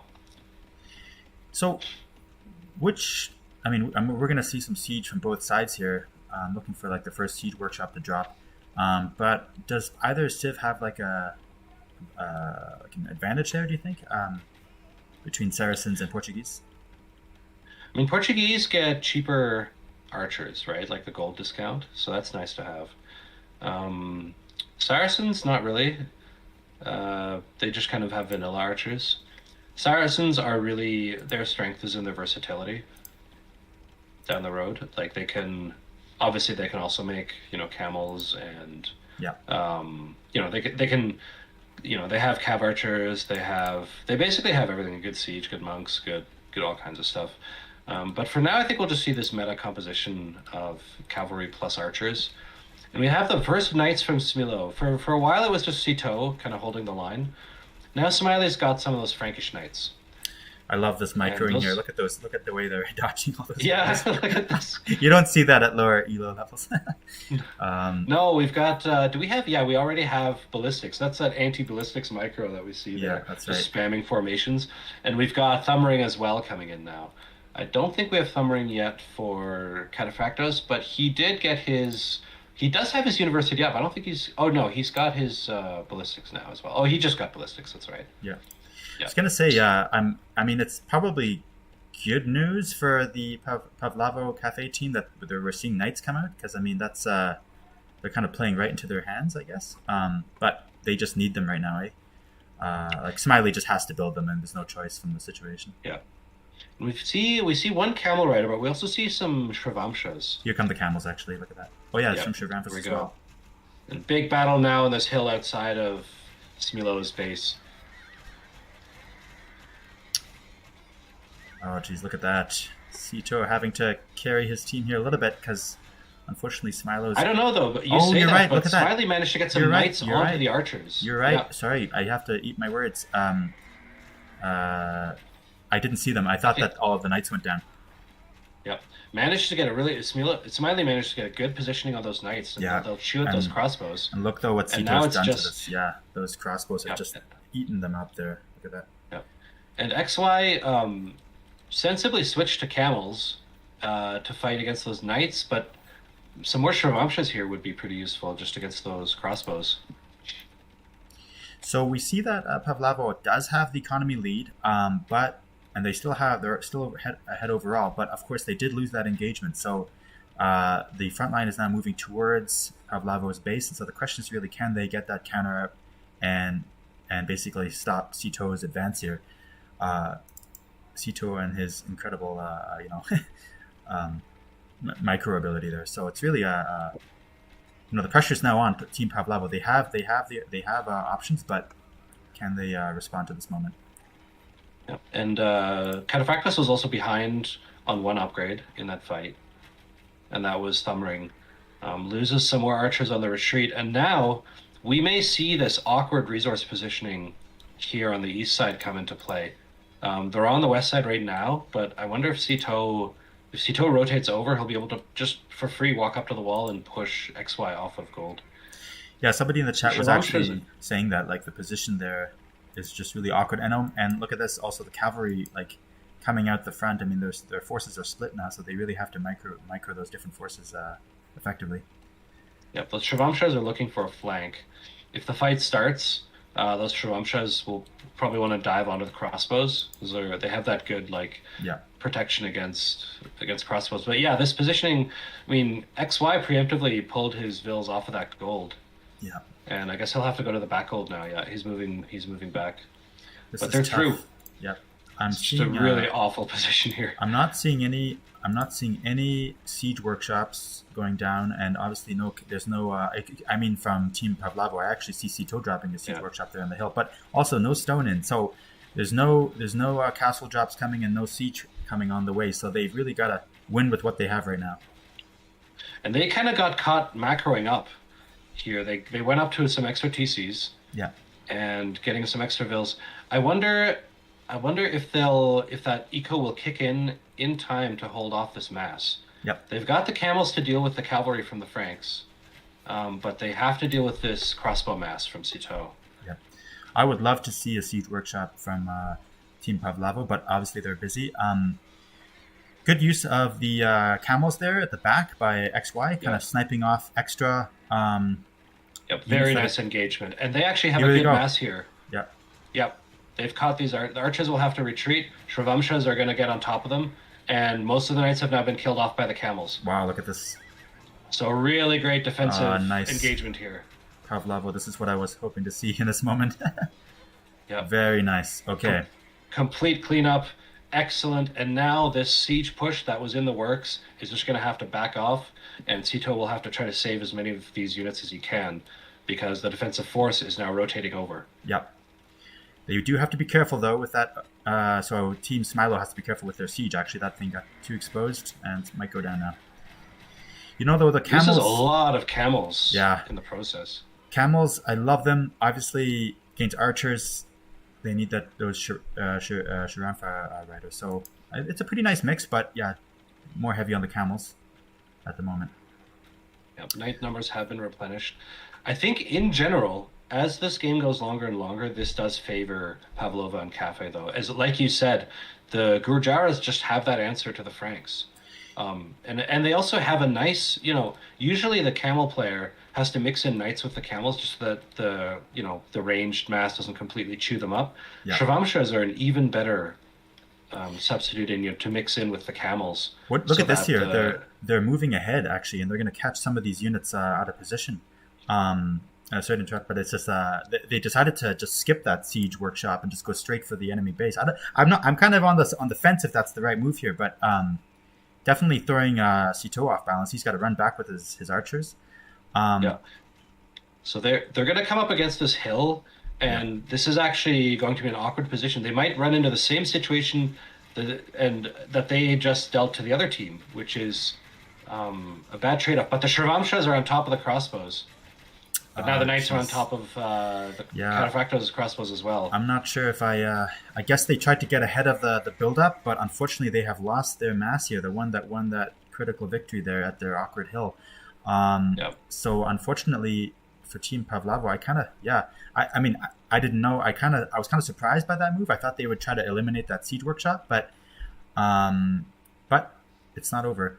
I like that response from Pavlova when they did that surround earlier, but it's tricky getting your force out of position is they got tough. Their own force just got out of position now, and now like the thing is like this is the thing about like losing map control. They may end up in this awkward position where their bad resource positions come to bite them again. They now need to remass. To help them out though, they are 50 vils ahead. Yeah, extra eco has managed to. It's now at the point where it's starting to pay off. Yeah. So they just need to take good engagements going forward. And I think they may be able to do this. We see that castle drop. What was I saying earlier? That there's no easy place to put a castle. Was I ever wrong? That castle on the right. So they will have access to those resources. For some reason, I thought that wasn't. I didn't think you could like place it, but it turns out they can. So yeah, I think you're right. I saw that number, 197 vils. I thought, holy. What am I looking at there? But yeah, that's right. 50 vils ahead. And Kataphratos and Smilaux, Sitaux. Kataphratos and Sitaux, both the archer players are now up to imp. And that's so important that they, getting those upgrades on the archers is so important. And they're both up almost exactly at the same time, just like they were up to Castle Age. Oh, geez. I'm trying to dive in on these mangonels. Yep. Got to be careful with those archers. The opening. Smiley's running spot. Got to be careful with the archer mass there. From Kataphratos. Guys, I hope you're all enjoying this game. What a matchup here on Lombardia. It looks very close. The score switched several times already, and we'll just have to see where it goes from here in Imperial Age. Really great back and forth, and we see that Castle Age unique tech coming in for XY. To make all their... I think that's the one that reduces the food cost of all military units. Okay. So Team Pavlova&Café is cooking. They just need to survive this push here. Mangonels are in. Got to be so careful with those archers. Oh, and we see... the own defensive siege workshop now taking pop shots at Sitaux's crossbows. That's what I wanted to see earlier a bit. Loving those Siege workshops there from Team Pavlova. Camels coming in from the other side. Yeah. If we're lucky, we might. Well, yeah. Team Pavlova, they've got something going here. It's a tough position though, like they don't want to delete their own buildings, but they kind of sometimes find themselves caught on the wrong side of the archer snipe. So a lot has been traded off now. Front lines kind of have been reset, but Smiley's mass is good. Sitaux's catching some reinforcing camels, but like you said, that castle was so essential. Such an important castle. Oh, I love it. Look at that. Yeah, they need. And look at this. Kataphratos building another castle forward next to that siege workshop. Yep. Trying to secure this position. There's 2 extra gold mines there. That's so important. Yeah. Securing some resources for the next phase of this game here. So I will say I like this movement here from the forest. I was keeping an eye on how Sitaux would react to that castle on that hill, but amazing move here. I just hope to see XY nearby to make sure, because Sitaux still has the larger archer force, 58 archers versus 29 from Kataphratos. So great castle placements, but got to be aware of that archer mass. And this eco difference is just massive at this point. I mean, look at XY. XY is now adding loads of farms, and he has a discount on food of all his military units. So XY is ready to just pump units now. Yeah. Yeah, if you look at how many resources every player is carrying, it's almost nothing. Both sides just really efficiently using these kind of small econ bonuses really pay dividends right now. Seeing that both Kataphratos and XY have extra stone, so we might see some more castles being dropped. Oh yeah, that's right. Lots of stone there. Yeah, so they are going to inch out of their base, dropping castles as they go, securing resources for themselves. Look at this raid and from meanwhile, XY. We have a raid now, from XY, killing a bunch of vills and pushing Sitaux off of gold. So they themselves do not have safe resources. So that vill difference only getting bigger now. And catching some reinforcements as well. Yeah. So I like that. Arbalest will clear up these camels though, so he needs to not. He needs to not be careful stay too long. Yeah, I like that Frankish castle there from Smiley on that hill, but all these knights, that's a tough matchup against those camels. I mean, obviously the arbalesters are there, but microing there's more. I think it's more micro intensive for the Team Smilaux, just having to target those camels. And it looks like we have the beginnings of a hussar mass. But Sitaux has found a moment here with some bombard cannons to take down a TC and is walking in on this really tightly packed economy.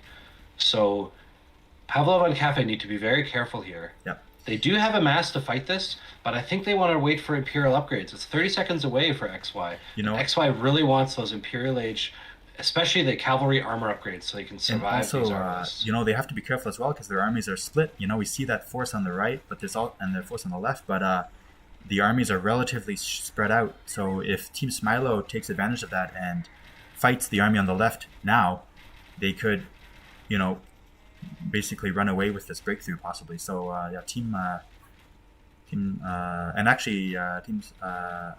sorry, I keep mixing up the name. Pavlova&Café has fallen behind now. So it's they have the economy lead still, but that army on the right needs to kind of. They are waiting for this moment. Elite Trumamsha coming in, plate barding armor, heavy camel. They are waiting for the moment when those upgrades finish, and then they are going to collapse. And it'll be do or die because they need to stop this force. Look at this castle coming in here. We see one castle coming in, another one from yellow up front. But this could be it here with all these upgrades coming in. They really need to destroy this mass here. Paladin on its way for Smiley. Cavalier had just finished up. Oh jeez. Yep. Castle in the way, but there's bombards, and there are a lot of Portuguese crossbows. And the mass is almost ready. We have Hussar coming in, 30 seconds away. I think that's the last one that they need before they go in. Right. And where they engage is going to be so important. Like you said, they have the camels. They have heavy camel now against these Cavalier, and maybe they go in before Paladin is done. That would be a blessing that they don't even know they need to hit. Yeah, so if the engagement is right now before Paladin, that's it. Here it comes. Oh wow, folks! 1 minute here before Uh, Paladin comes in, and here they go. and they collapse. Good engagement on the camels. Hussars are in on the so arbalists are fighting. Bombards trying to take pop shots at the other arbalists. It's mostly XY doing the work here. Yeah, do they have the numbers? Does Pavlova have the numbers? I'm not sure they do. I'm not sure they do. Kataphratos was really low on archers. Yeah, that and was this just, mass from Sitaux is holding. yeah, that was needed a bigger army from Kataphratos, I guess, because I mean it's not over. They still have the economy lead, but yeah, that mass is not gone, and Paladin is now in. Yep, and the castle protecting the base from Pavlova&Café is now getting sieged down. Paladin is in. They picked the right moment to fight. They just didn't have enough. And it was really down to the lack of arranged mass for Kataphratos. Yeah, I'm. Paladin's raiding now. I see. He is getting the archer mass up again now, but it's is it enough? That's the question. Do you know when the economy has equalized?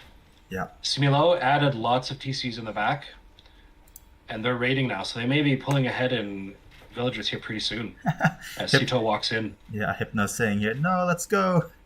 No, it's a massacre. Yeah, what a battle. I agree, folks, and people in the chat here. You guys saw that. Geez, like that was that was a moment there. That was it. That might have been it. I think Team Pavlova&Café has one more go at this, but we've got loads of hussars for XY trying to cut off reinforcements. Yeah, and if he has enough of that, and he's pushing forward, trying to attack Sitaux with a castle push as well. Yeah, and he's bringing his hussar mass, trying to mass up for another collapse on this army. But there are paladins. And there's not as many camels as before. I wonder if here they come. Yeah. Oh, here one more time. Okay. Another collapse. We need those archers though. We need those archers from red. All right, let's go. Here they come. All right, guys, this is another showdown here. Oh, those cannon shots are amazing. Good micro on the archers, pulling back, and the paladins in the front line now. Yeah, it's just really tough. I was gonna say, like, what do you think about just sending like 10 hussars into, because the Team Smilaux's base is wide open at the back. They're in just survival mode. I know they have to try to hold. But you almost have to like annoy the opponent where they don't, just to throw them off balance if possible, because they're just hitting a wall right now. Just this death ball is just too powerful right now. Yeah, and it really looks like XY was trying to do that with his like castle creep up the right hand side there. Right. Yeah.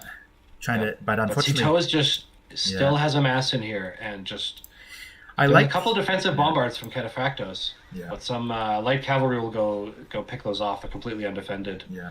XY's trying to remass. Yeah. Go ahead. Yeah. Well, I was gonna say I like those XY castles up the right side, but they weren't really doing any economy damage. So, because if you look at the economy from Smilaux, I mean it's pretty thin to the bone, I'd say, on the whole. So, anyway, yeah, because right now they're just kind of running against that death ball and just losing the units, and it's somehow... And Smiley has cavalry everywhere raiding on the farmers. They're doing what yeah. We've got some defensive Mamelukes for Kataphratos. Oh, nice. But it's really, I think it's too little, too late. Yeah, it's too little, too late. Because they have they have a little bit of space on the right, so they could technically rebuild. But look at that, they're now like Kataphratos is now split off from XY. So getting a critical mass like they did before is just so much harder now. So the only option is just scatter those cavalry around the map and see what you can do by just being everywhere. But I'm trying to think of like the win condition here, if there still is one for Team Pavlako, but I'm not sure there is. I mean, it really is like trying to reset this mass from Sitaux. You think so? But that's the only way. They have to stop this, because look at how many farms have been idled.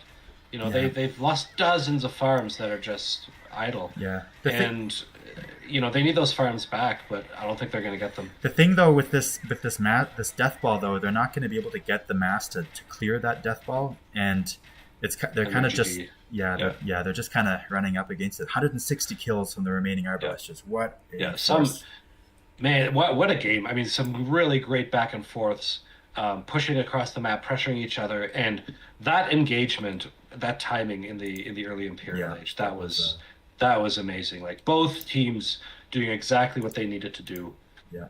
in that game. And honestly, Smilaux came out ahead, but big props to Pavlova&Café for their strategy. They knew what they were doing. It just wasn't enough in that particular moment. Yeah. I got to if you look at the kill count here, see, Sitaux, of course, taking the gold on that one. The thing though with these death balls is that they're sure they're disabling farms, but it's a relative, like the archers themselves are relatively slow. So it's almost like you have to at some point just, it's kind of like Hannibal in the Second Punic War. Like at some point you don't engage Hannibal, you just destroy everything around him. And eventually he can't win because he wants that pitch battle, and so Exactly. I think it played into Smilau's hands where they were trying to fight the death ball. It's like that's what they want. They want you to lose everything at this mass of archers. You almost have to like kill everything that's not that mass. So anyway, it's hard to do. It sounds nice in theory, I know, and here I am in this like armchair. I think the thing is though that like their economy was so tightly packed, Yeah. and Sitaux and Smiley were walking into that economy, and like they just could not fight competitively without it. Yeah, and so right. they had to fight. Yeah, like we saw Smiley doing, even if they spread their economy, Smiley had those paladins that she was using to just raid Pavlavo's economy. So exactly. They had the same. Unfortunately, the dilemma come at them. It's not just the death ball; it's also the paladins everywhere. I think it really is just like you can't lose 50 farms and still win. Like it's you have like they played for time really well.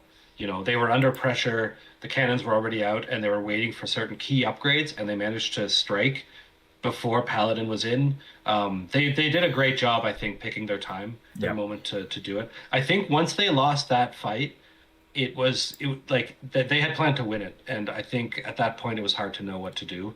And they tried a lot of good stuff. XY went up to the right side, tried to put on some pressure, tried to cut off reinforcements. But yeah, it just wasn't enough. The pressure was there, and they couldn't beat the ball. Yeah, I'm seeing people in the chat are really all saying fantastic game. Yeah, that's right. Everyone is just saying what a battle. That first Imperial Age battle was just incredible. Absolutely, that was an amazing game.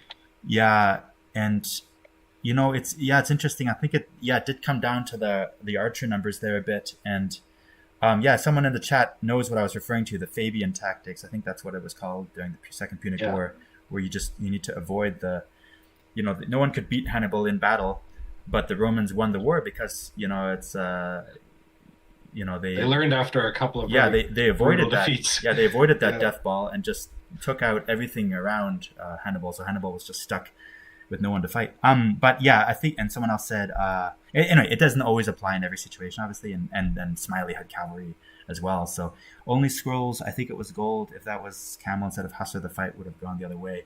Okay, so only scrolls saying maybe it was the gold difference there. Yeah, it might have. It's one thing to have a lot of vills, but maybe they were down on gold. Yeah, and I mean, I think XY was really trying to play into that Gurjara bonus, getting tons of like those Hussars were like, what's the discount on those with the upgrade? I forget if it's like 25, 30. It's something. It's a really significant bonus. But okay, so next game is on. Yeah, R2, I see it. Thank you.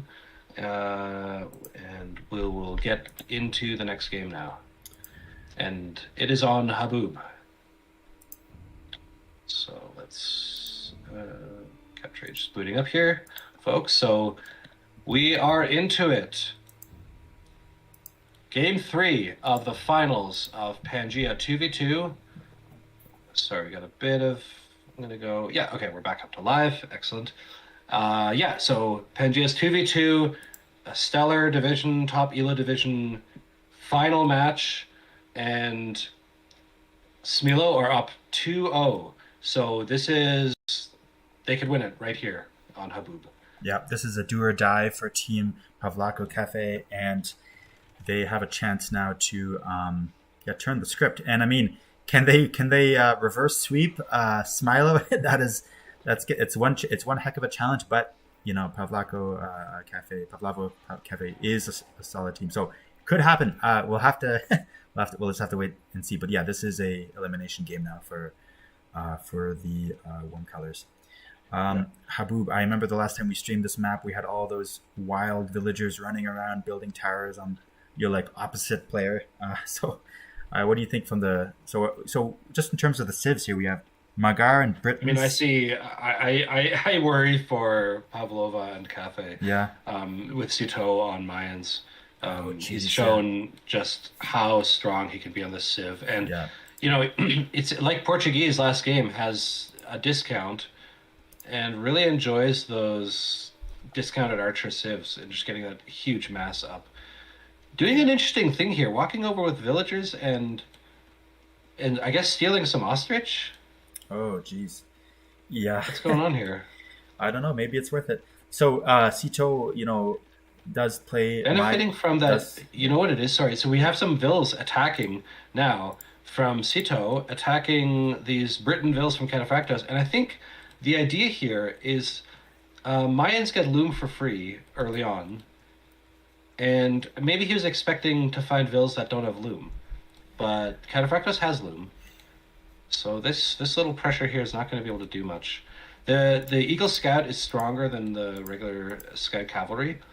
So I think that's kind of the idea here, to do some fighting. Nice quick walls here. Yeah, look at that. Won't be enough. Yeah, no, it will be.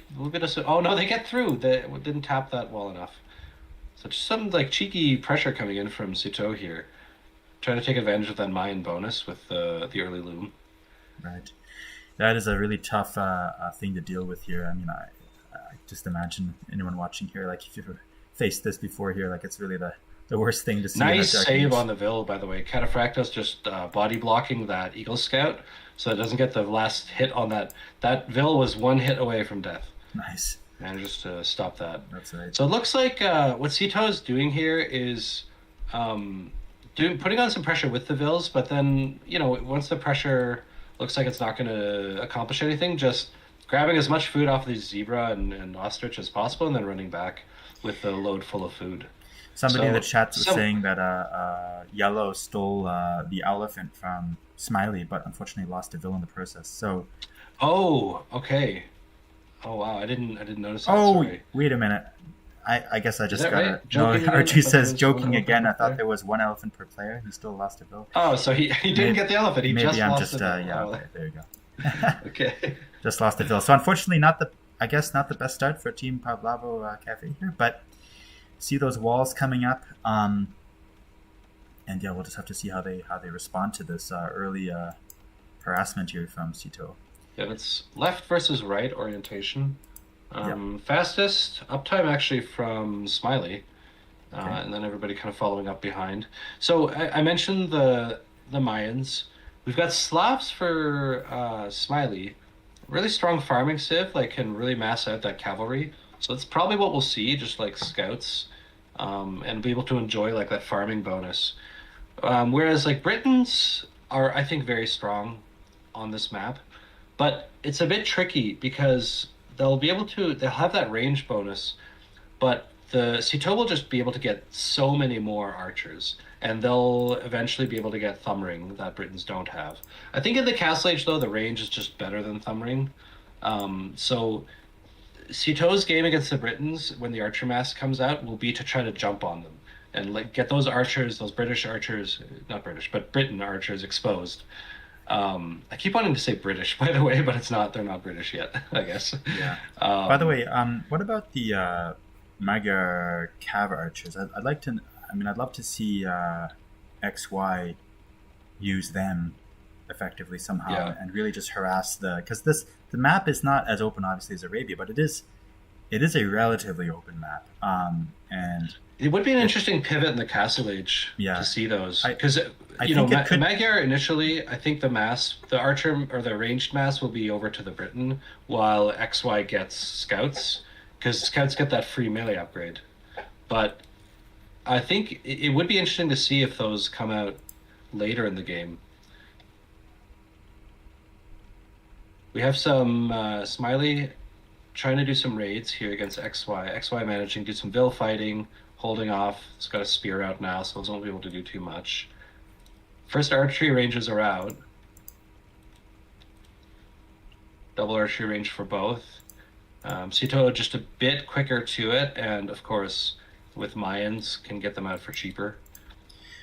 Okay, so we're seeing a defensive tower here from Smiley, so we'll see if XY can get some damage in.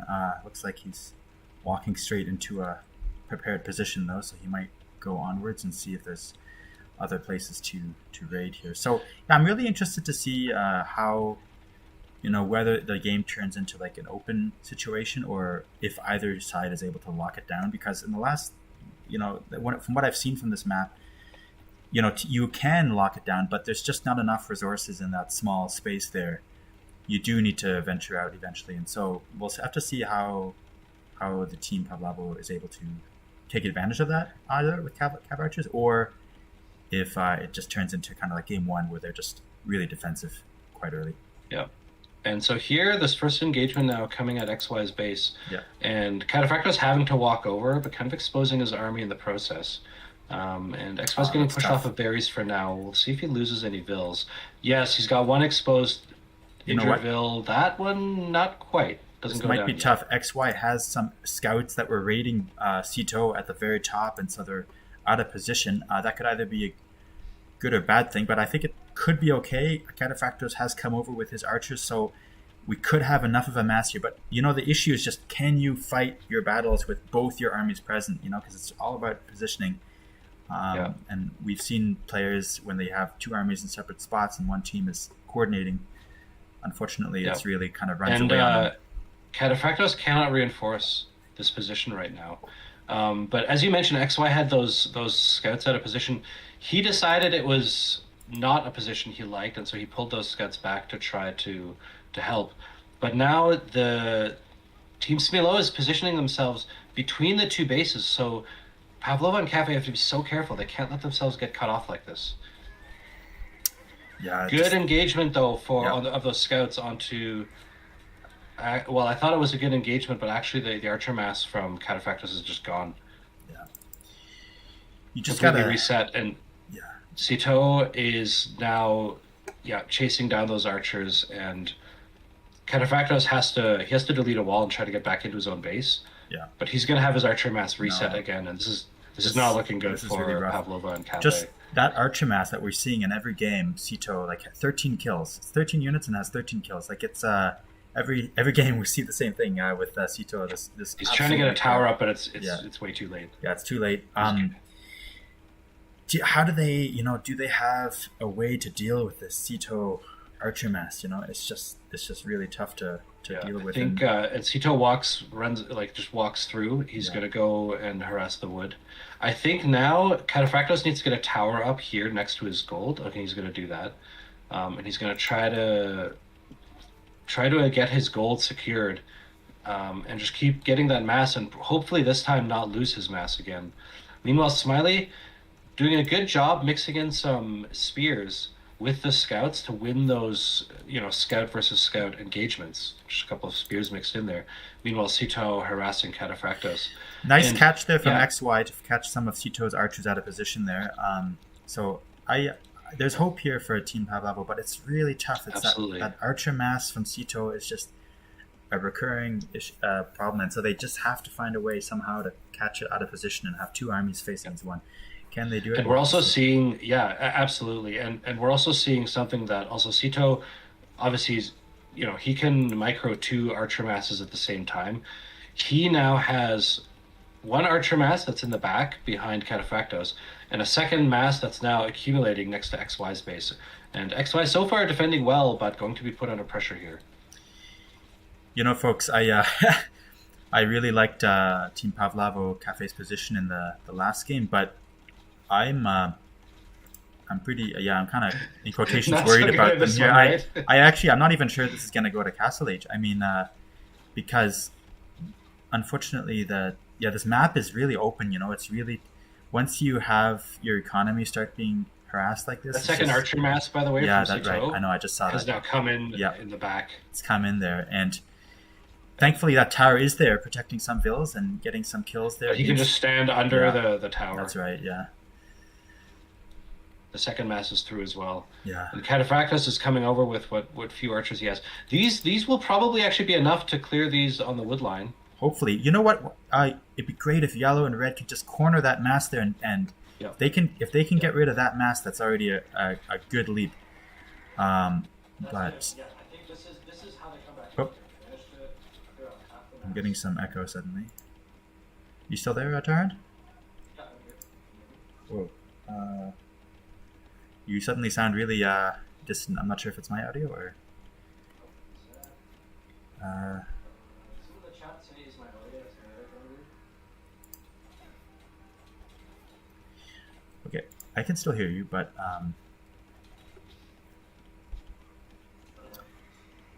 You sound good. Okay. So now we have this.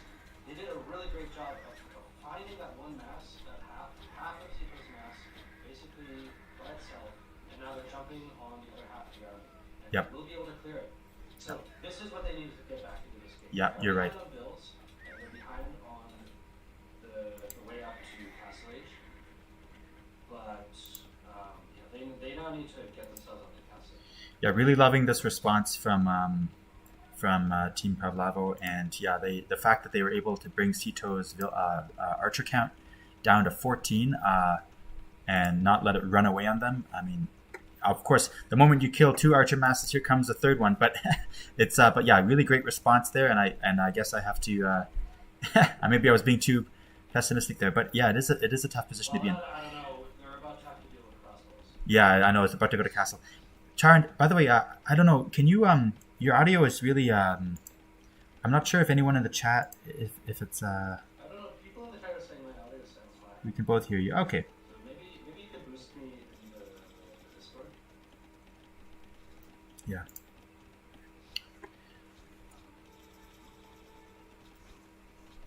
Yeah, here we have Castle Age. Yeah, they're just calling GG. They're too far behind. Yeah. Yeah, they see that Castle Age, and Yeah, that's tough. we have a 3-0 from Smilaux. That's right. Amazing. Amazing. Congrats to Team Smilaux. What a performance today. I will say that it's like this the just use of the mass there, and then having each map down like that is just absolutely impressive.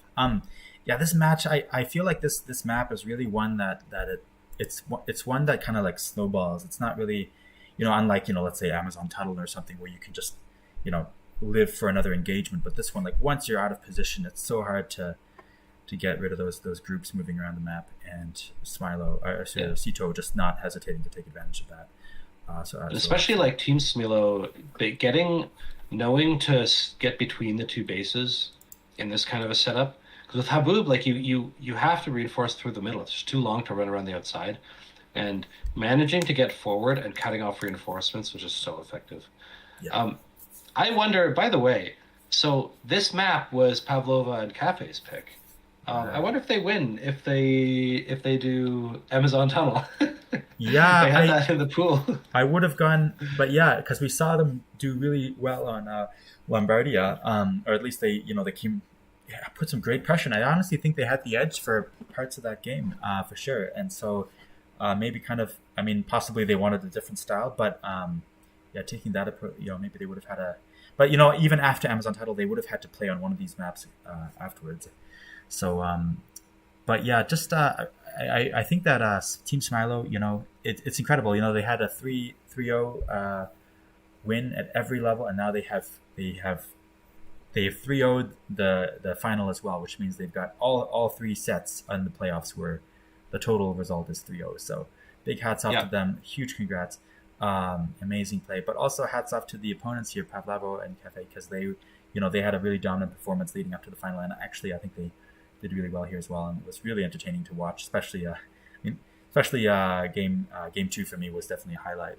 But absolutely, I love that game. That was so nice to watch. Yeah. We're checking with the players, see if anyone wants to come in and absolutely, absolutely. Join for an interview.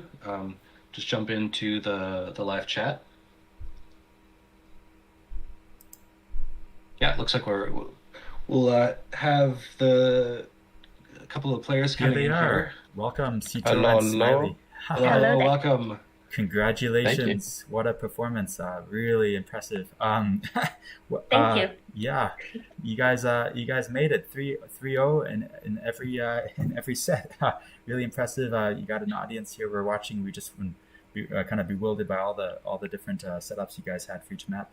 One question I have, and Tarhunt, I don't know if you had a similar thought. Like, out of the 3 games, was there a moment there where you kind of were most worried about where it was going?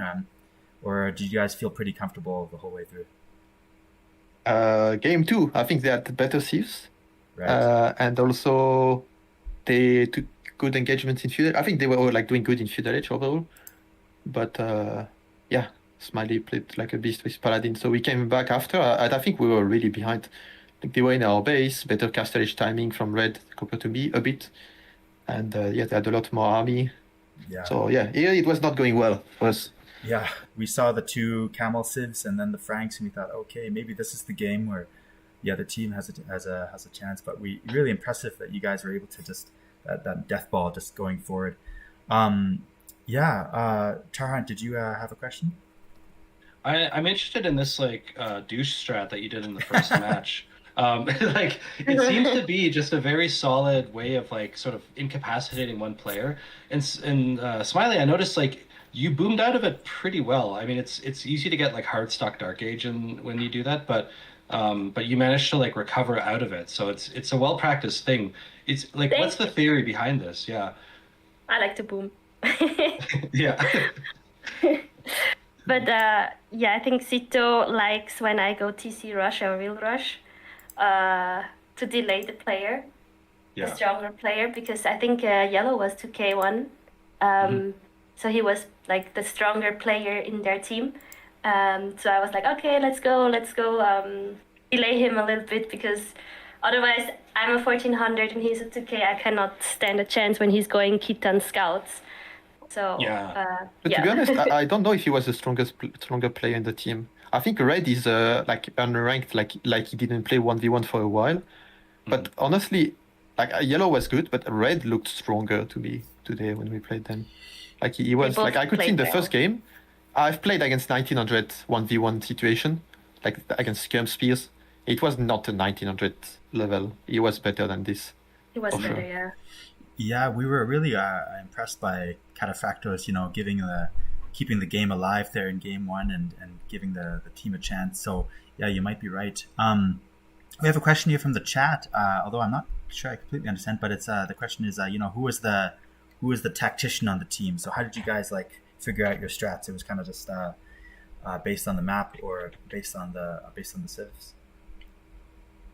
Well, Smiley is obviously the captain doing the goals. Obviously not. No, I think it's a mix of both. Like I'm thinking about like what strategies can work, but also it's a lot about Smiley's preferences as well, like in terms of civilization and what she feels comfortable to play and what she feels like she's gonna do good at.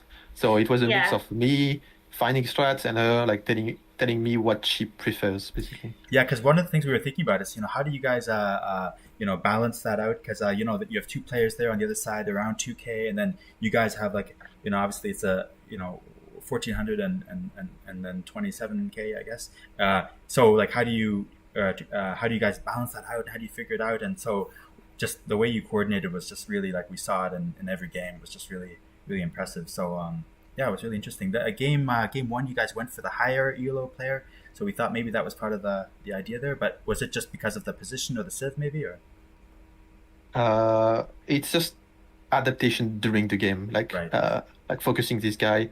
Basically, like Smiley was delaying him, making it messy, and I was trying to find damage with my scouts wherever I could.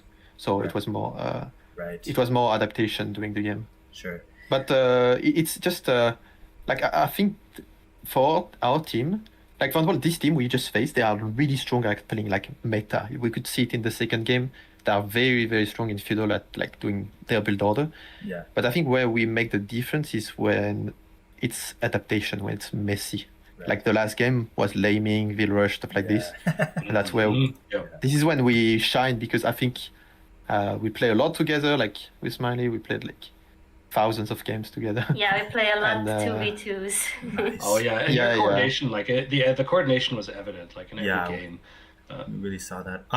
I think it's so easy to have good coordination when we have like for example, Smiley is 1400, I'm 2k8. So obviously I'm gonna lead during the game, and when one player is leading, usually both players are playing together, right. instead of doing their own thing. So it's actually a good combo like this. Right. Yeah, Sitaux is a very good leader. He has to focus on his own eco and micro with the army, and he has to focus what I'm doing. So he's watching my base a lot, and this multitasking skill is next level. I have and sorry, I think I got Eula wrong there earlier, but hey, just a question. I don't know. Now that the tournament is over, I don't know if you have any reflections on like suggestions for the other team there, if they should have done something differently there in game 2 maybe, because it seemed like they were just sacrificing themselves on your death ball, and there was just. I'm not sure. We were talking about whether they should have, if there was something else they should have done. Like, what would you have done if you were in their position? I don't know if you want to share. You don't have to disclose your strategy for the next tournament. No, of course not. Just any thoughts? Well, I think they needed better Thief combo. Honestly, when I looked at the draft, I was like, oof, some combo are gonna be scary. Like, Camel Thief is really strong with Britons, for example. I was expecting Saracen Britons and Saracen to play scouts into camels, because you can't jump on the crossbows with knights because of the camels, right? But you cannot say long distance because the crossbows keep poking, with Britons. So it's really hard. Like, the crossbows can get free damage and we can never jump. And also, like, Britons is by far the best Thief on Lombardia with all the cows. It's just so strong. And both players fighting together all the time. So that would have been scary. And it didn't scare me as much in the last game. Like, last game, for example, Abub, something like super aggressive early feudal age, maybe Ethiopians. And also, in the last thing is when they take fights, I think they were mismicring sometimes. I think the archer player was trying too much to snipe my archers. And what was happening is I was shooting at the scouts and dodging, while he was just shooting at the sand most of the time. Right. Because he was... Interesting. So just needed to DPS the front line more. Yeah, exactly. Except when you're close enough, what you can take is just a group, just like 7, 8 archers are usually the good number to one-shot opponent archer. Yeah. So it's just to make sure, and then you take this and you just one-shot the archers when you are close enough. But otherwise you just otherwise you just DPS stuff. We have a question here in the chat. Just wondering if you have any thoughts on the maps. Do you prefer like the standard pool maps, or would you prefer like more custom maps for a tournament? Do you have any thoughts on that? Did you like the maps, or did you like it, Smiley, or not? I like it. Arabia could be in the map pool. I think Arabia was not. I like Arabia. I had a question actually about your map picks, because you had 2 nomad maps sort of as your home maps, and I'm wondering, like, is that part of your strategy of like keeping things messy? Did you know this about the opposing team like before that you wanted to keep games messy on them, or what was the logic behind those nomad maps? At least I realized that like messy games are like games where you have to do decision making are gonna be good for us in the last round, because in the group stage we just played meta against BEG, and they are like 2k5, 2k2, and we lost. And then before we won 3-0 because we made the game messy, like doing rush in Dark Age, TC rush, stuff like this. And I think this is where we have like a big advantage, because honestly, I think we are good like together at adapting and just doing good decisions. And most people are really good in team game at doing meta, like I said, scouts and archers.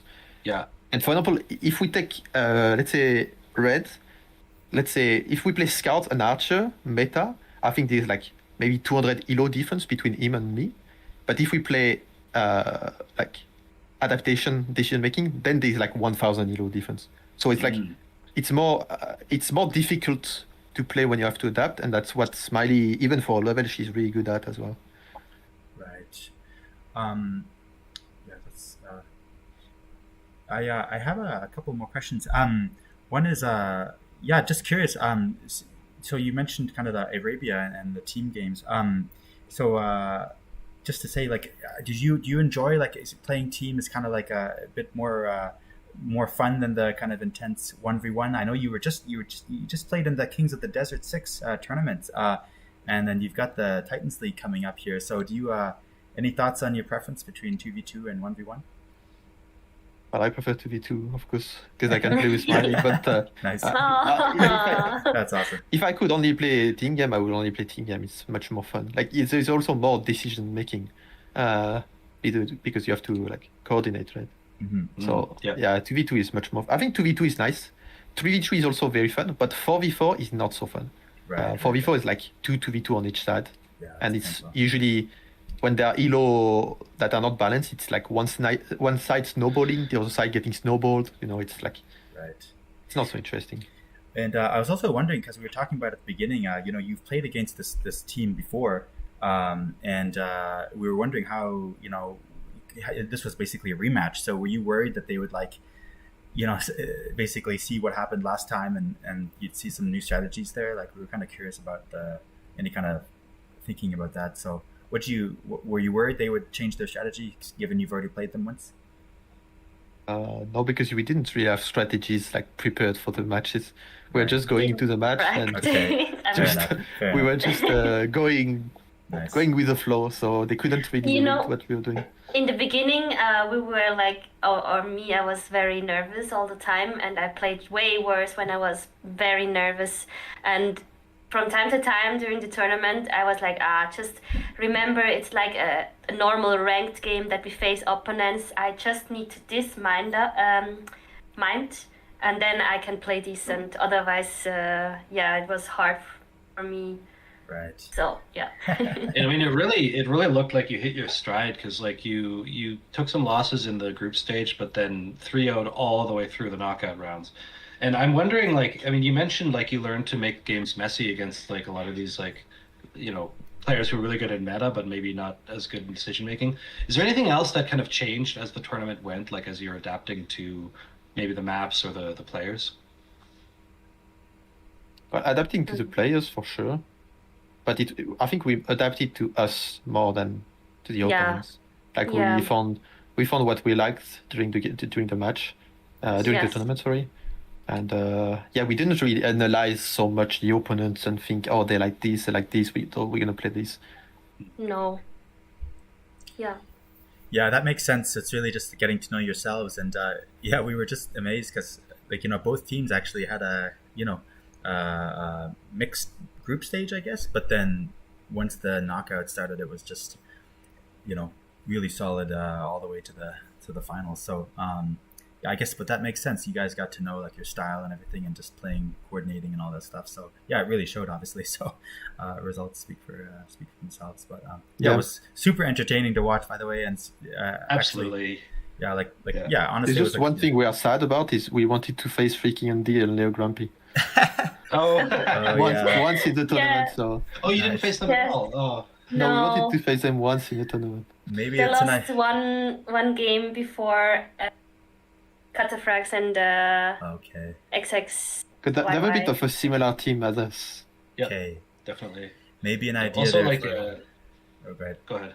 Well, I was going to say maybe an idea for a show match there afterwards, kind of a nice extra thing at the end.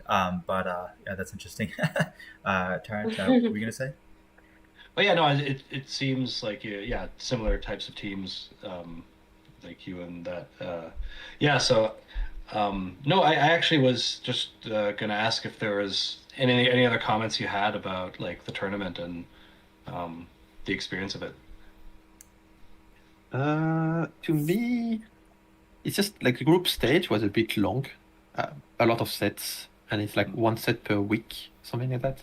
So to me, it was a bit long, because for the next tournament, like for team game, it's hard to like plan that you can always play the rounds and stuff like this. So I think we had the problem with one team, right, that couldn't play, and for us, it was also tricky to play at that moment. It's just like for a casual, like let's say a casual fun tournament like this, I would make it a bit shorter and do maybe more editions that are a bit shorter. Right. Okay, Yeah, we were interesting. wondering, maybe double elimination instead of round robin in the group stage or something like Yeah, that. what do you think about that, like a double elimination style? Yeah, I think that's cool. I think that's the best. Single elimination can be frustrating But double elimination is it's good, I think. Right. Yeah, it's a good setup. Because also group stage, some teams sometimes have no motivation to play. Let's say they got like destroyed the first 3 sets. They know they cannot qualify for the final stage, and they still have to play, and they're not really motivated. Yeah, they're actually if teams are playing a game, they should always know they have a chance. I agree that's an awkward position for some teams to be in. I think we had a couple of those. Yeah, it happened in a few divisions where a couple of the last games fell off just because they knew they were both eliminated. So, I hear you. So, maybe double elimination. But I just love the fact that you guys, I think you both the teams, you guys in the finals were 3rd and 4th in the group, but obviously you went to the final. So it's once you hit the playoffs, anything can happen. Yeah, for sure. So I think the groups. I'm not sure how were the groups also decided, but I think there was one group that was a bit stronger than the other. I think our group was a bit stacked. I think in terms of Elo, the 2 strongest team were probably like Shikso and Wade, and also Thunderbolt and Dutch, and they were in the same group. They were in our group. So I'm not sure how it was decided. Okay, that's interesting. Did you, by the way, did you? Was it a bit more serious when you got to the knockout rounds? Like, did you play a bit more serious than in the group stage? I don't know about you, Smiley. I think it was just more like we didn't. It was more like, honestly, we didn't really care. Like, we were playing to have fun, and that helped Smiley a lot, because Smiley, like she said, she played so much better when she was not nervous. I was so nervous in the beginning of the tournament, like it's crazy. I couldn't really think, like. I think you wanted to win at the beginning, and then at the end you didn't care so much anymore. You were just playing for fun. Yeah, like it was really horrible. Like in the beginning, so nervous. I wanted to win. I wanted to give all my best, but this was way worse than just chill and relax and just think, hey, it's just a normal ranked game or normal fun game, and it's all about fun. Absolutely. I mean, it good on all fronts, right? Because it looks like it made your games better too. So that's awesome. Yeah. Yeah, we've just been we casted a couple games in different divisions, and it was really impressive how folks were planning for it and everything. So really glad you guys enjoyed it. And I was just gonna say, like, I hope you guys. I mean, I'm sure Hermetica will organize in future tournaments, and obviously we'd love if you guys come back for future tournaments. And some folks in the chat are saying, we'd love to see a 2v2 S tier tournament or something like that. But even similar to this, maybe double elimination, similar thing. Hope you guys enjoyed it and would be interested in a future tournament. Yeah, for sure. Yeah. Nice. Well, it was fun. We had fun. It was fun. So. Thanks for hosting. Awesome. Thank you for hosting. For casting. Streaming. Yeah, and thank you for providing such entertaining sets, and congratulations on winning. Yeah, big congrats, guys. Made this Sunday totally different. Really enjoyable. Okay, thank you so much. Thank you so much, guys. Take care, guys. Thanks, guys. Take care. Bye. Cheers. Bye-bye. So we just got raided. Hello, Raiders from Perkita. Unfortunately, we are just finishing up here. So a bit of an awkward timing, but we just finished up the Hermetica Pangea 2 2v2 tournament. We just had our interview with the winners. So sorry about that. But we will probably raid you guys over to another channel after this. Yeah. So I guess the raiding will continue. That's right. But I think there will be some more. There will be more sets streamed on this channel here. There still are some semifinals and finals in the Emerald division, if I'm not mistaken. So they might. That's right. Follow, Emerald is still coming. Yeah. They might follow next weekend. So stay tuned for that. And otherwise, that was the final. We had the final for the Astral division this morning. I will not give away the result. I don't actually completely know the result myself, so hoping to possibly watch the stream later on. But I hear it was a really great set. So guys, check that out. It was earlier today. It was really early for Tarhunt and I, given the time zone we're in. Yeah. But we're Canadians, so that was like that was like for us. bit tough, but. Here was a great set. Check it out. And then otherwise, next weekend, Emerald semifinals and finals. Come back for that. And otherwise, Kataphratos. Yeah, it was fun. GG. I mean, the finals didn't go your way, but like great work getting up to this point, and like really impressive play. Hope to see you in an upcoming tournament. Because yeah.